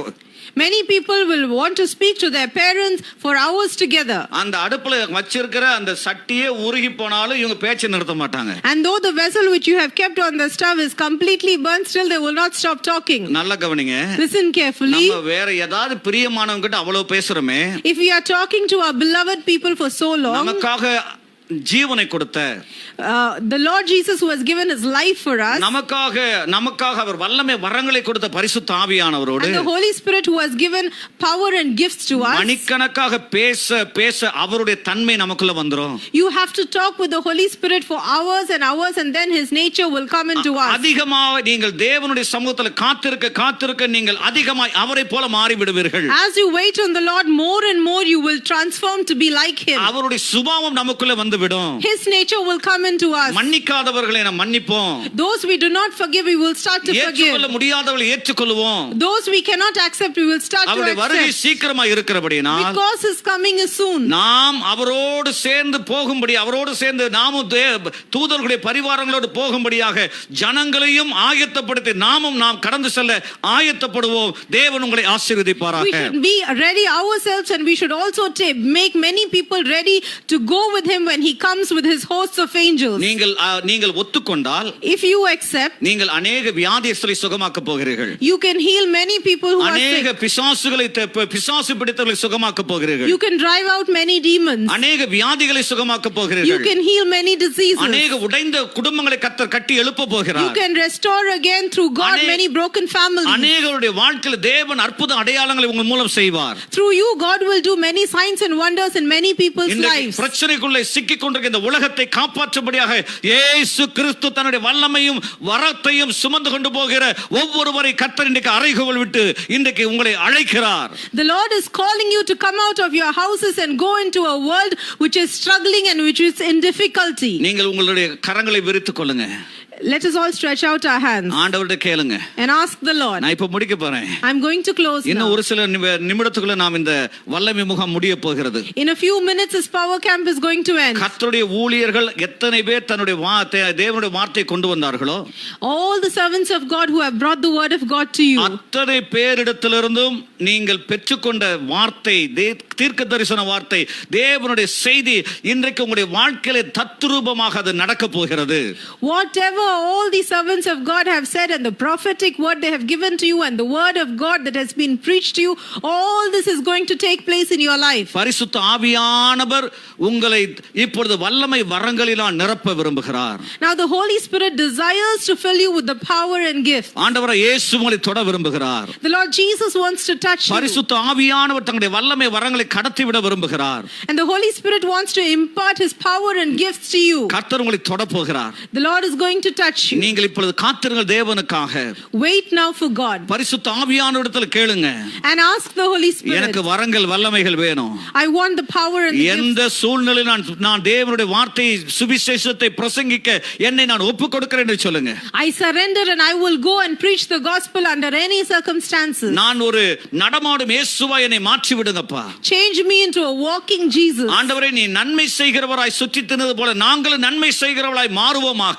Lord, change me like how you went about doing good. Let me go about doing good. உம்மீது இருந்த அதே பரிசுத்தாவின் வல்லமை இப்பொழுது எங்களுக்குள்ளே கடந்து வருவதாக. The same Holy Spirit which was on you, let it now come upon me. எங்கள் கரங்களில் இந்த வல்லமை கடந்து வரட்டும். May your power come upon our நாங்கள் hands. யாரை தொடுகிறோமோ அவர்களுக்கு சுகம் உண்டாகட்டும். May whomever I touch, may they be healed. எங்களுடைய முழங்காலிலே ஜெபத்தின் வல்லமை இறங்கி வரட்டும். May the power of prayer come upon our knees. ஆண்டவரே தேவ ஜனங்களை கர்த்தர் கட்டி எழுப்பும்படி எங்களை எடுத்து பயன்படுத்துவீராக. Lord, we ask that you establish your people today. ஆண்டவருடைய சபைகளை கட்டி எழுப்பும்படி எங்களோடு கர்த்தர் இடைபடுவீராக. May Lord, we ask that you touch the people so that you can establish the churches. ஆண்டவரே இவர்களை வல்லமையாய் நீர் மாற்றும்படியா நாங்கள் ஜெபிக்கிறோம். Lord, we ask that you transform them into people of ரிபாலா power. சந்தல ஹரதிரபா சந்தலபா பரிசுத்த ஆவியானவர்களோடு தொடப்படுவாராக. May the Holy Spirit touch you. அவர்கள் கர்த்தருடைய ஆவியானவர்களை தொடுவாராக. May the Holy Spirit touch you. இன்னைக்கு அநேகர் சுகமளிக்க வல்லமை பெற்றுக் கொண்டிருக்கிறீங்க. Now many people are receiving the healing anointing. அநேகருடைய கரங்களிலே தேவனுடைய அக்கினியான அந்த வல்லமை இறங்கி கொண்டிருக்கிறது. Many people can feel the fire of God in their hands. அநேகருடைய வாழ்க்கையில் தேவன் அற்புத அடையாளங்களை செய்ய விரும்புகிறார். Many people God is desiring to do signs and miracles in உங்களை their கொண்டு life. தேவனுடைய ராஜ்யம் கட்டப்பட போகிறது. And through you the kingdom of God will be built. அநேகர் பிசாசுகளை துரத்துகிறவராய் மாறப் போகிறீர்கள். Many will turn into people who will drive out demons. அநேகர் தங்களுடைய வாழ்க்கையில அற்புதமான ஒரு முன்னேற்றத்துக்குள்ளே ஆவிக்குரிய மண்டலத்திலே பிரவேசிக்க போகிறீர்கள். Many people are going to enter the spiritual realm and do great things. உங்களுடைய பிசினஸை கர்த்தர் வல்லமையாய் ஆசீர்வதிக்க போகிறார். God is going to bless your business. உங்களுக்கு தேவையான நன்மைகளை பரலோக தேவன் அறிந்திருக்காத சேற்ற வேளையில் உங்களுக்கு கொடுப்பார். And God knows what good things you need and God is going to give you them in the correct time. நீங்களும் நானும் செய்ய வேண்டிய என்ன தெரியுமா? You know what you and I should do? சுவிசேஷத்தை பிரசங்கிப்பது. We should preach the gospel. பரலோக தேவனே, Lord Jesus Christ, இப்பொழுது உம்முடைய வல்லமை இறங்கட்டும். now let your power come down. ஆண்டவரே உம்முடைய வல்லமை வரங்கள் ஒவ்வொரு இடத்தில் செயல்படுவதாக. Lord, may your power and gifts start to manifest in each person's life. எங்களோடு ஜெபிக்கிற ஒவ்வொருவருடைய வாழ்க்கையை கர்த்தர் கட்டி எழுப்புவீராக. Lord, we ask that you build up each and every person who is praying with us today. அவர்களுக்குள்ள தைரியத்தையும் விசுவாசத்தையும் தாரும். Give them boldness and faith, Lord. ஆண்டவரே உமக்கு ஊழியம் செய்யும்படியா உற்சாகப்படுத்தும் ஆண்டவரே. Encourage them to do ministry for you, Lord. ஆண்டவரே இந்த நாட்களுக்கு பிறகு Lord, after these days, இவர்கள் யாருக்கு போய் ஜெபித்தாலும் அங்கே அற்புதம் நடக்கட்டும். whomever they go and pray for, their miracles should happen. ஆண்டவரே யாருக்கு நீர் வெளிப்படுத்திய தீர்க்க தரிசன வரங்கள் இவர்கள் மூலம் செயல்படுவதாக. Lord, let the revelation and prophetic gift manifest through them. தேசம் முழுவதும் சபைகள் கட்டி எழுப்பப்படட்டும் ஆண்டவரே. Throughout this countries may churches be raised and built up. பரிசுத்த ஆவியான வல்லமை இறங்குவதாக. The power of the Holy Spirit come down. இயேசுவின் நாமத்தில் உம்முடைய அற்புதம் நடக்கட்டும் ஆண்டவரே. In the name of Jesus, may this miracle happen. பரிசுத்த ஆவியான வல்லமை இன்னும் பெருகட்டும் ஆண்டவரே. May the power of the Holy Spirit increase inside them. ஆண்டவரே அவளை ஆசீர்வதியும். Lord, bless them. அவள் எதிர்பார்ப்பு எல்லாம் இயேசுவின் நாமத்தில் நடப்பதாக. Lord, fulfill all their expectations. அவளுடைய வாழ்க்கையில் தேவன் புதிய காரியங்களை செய்வீராக. Lord, do new things in their life. எத்தனை பேர் இதை விசுவாசிகள் அத்தனை பேருடைய வாழ்க்கையிலும் அற்புதம் நடக்கட்டும்.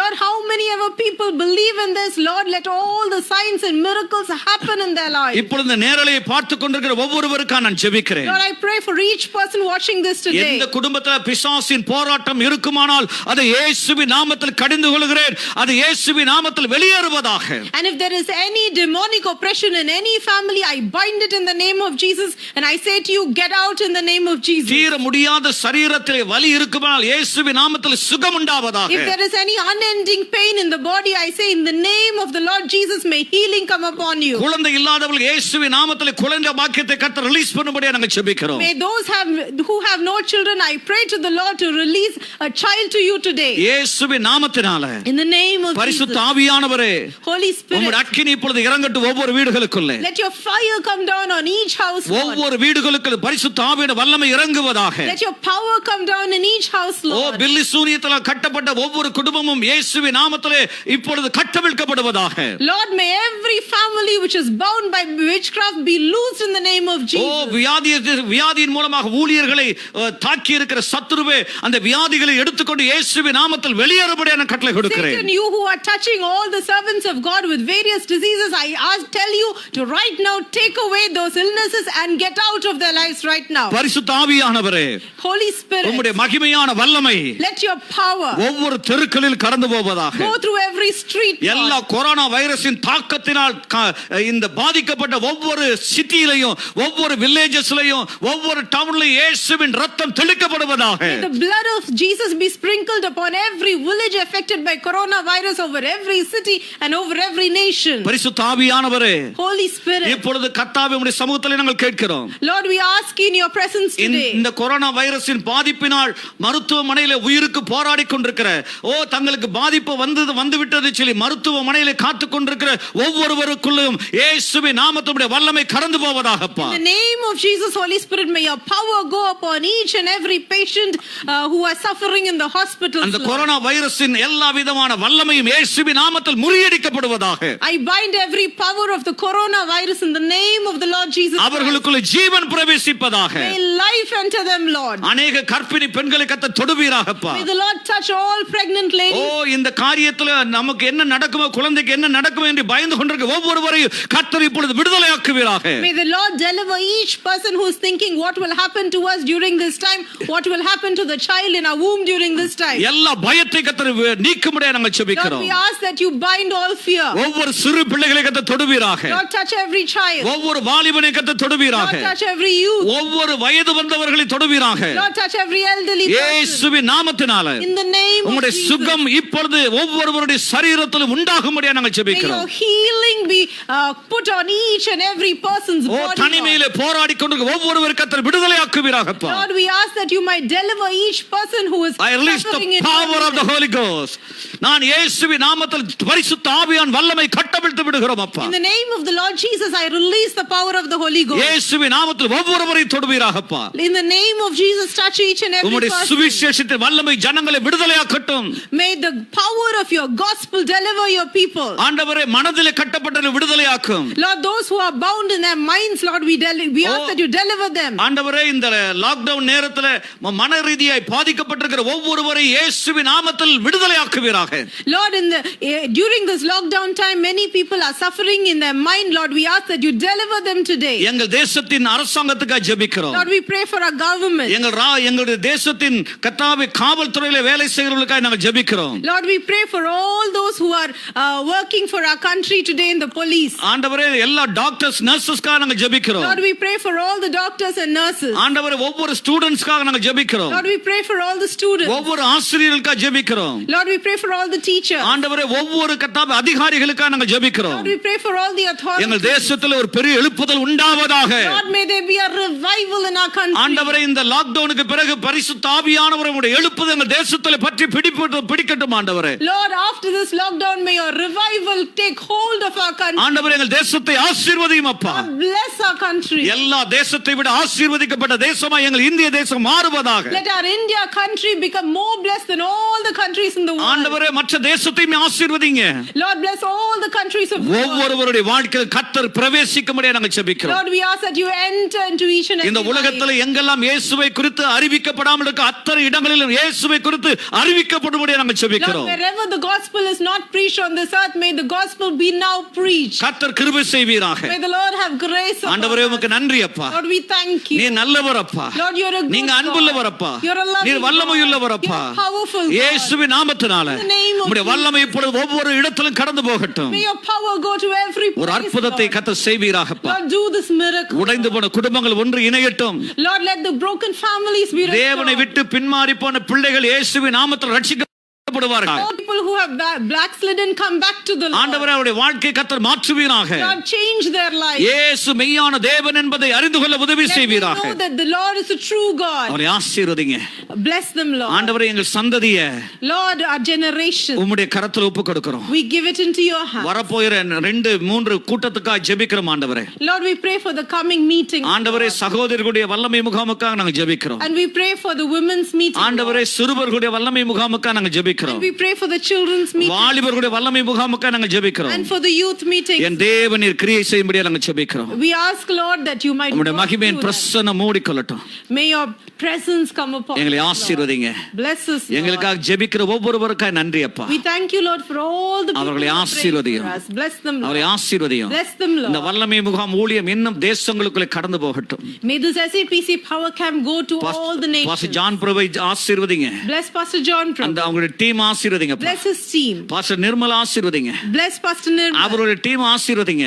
Bless his இந்த team. குடும்பங்கள் ஆசீர்வாதமாய் இருக்கட்டும். Bless all their families. ஆண்டவரே எங்களோடு இணைந்திருக்கிற ஒவ்வொரு ஊழியர்களையும் ஆசீர்வதியும். Bless every servant of God who is connected with us. Prophet ஆமோஸை ஆசீர்வதியும். Bless Prophet Amos. ஆண்டவரே இன்னும் ஆயுசு நாளில் பெருகப்படும் இந்த தீர்க்கதரிசிக்கு. Lord, we pray that you will increase the days of this prophet's pastor life. Jack அவர்கள் அவர் குடும்பத்தை ஆசீர்வதியும். Lord, we ask that you bless Pastor Jack and his pastor family. சைமனை ஆசீர்வதியும். Pastor Simon, we அவருடைய ask that ஊழியத்தை you bless ஆசீர்வதியும். him, that you bless his O ministry. எங்கள் அன்பு Lord. தகப்பன் இயன் கிறிஸ்டியன்சன் பாஸ்டர் அவர்களை ஆசீர்வதியும். Lord, we ask that you bless our father, Pastor Ian Christensen. இயேசுவின் நாமத்தினால In the name of Jesus. இன்னும் அவருடைய கர்த்தர் ஆயுசு நாளில் பெருக பண்ணுவீராக. May the days of his life be நீர் prolonged. எங்களுக்கு கொடுத்த சபை மக்களை ஆசீர்வதியும். Bless the church members given to அவர்கள் us. எங்களுக்கு கொடுத்த உற்சாகத்துக்காக நன்றி And செலுத்துகிறோம். we thank you for the encouragement they are to us. ஆண்டவரே அவர்களோடு தேவன் கிரியை செய்வீராக. Lord, we ask that you work in their life. ஆண்டவரே ஒரு பெரிய மகா பெரிதான எழுப்புதலுக்குள்ளே நாங்கள் பிரவேசிக்கிறோம். Lord, we are entering a great revival. எலியாக்களையும் எலிசாக்களையும் எழுப்பும் ஆண்டவரே. Lord, we ask that you rise up Elijah. O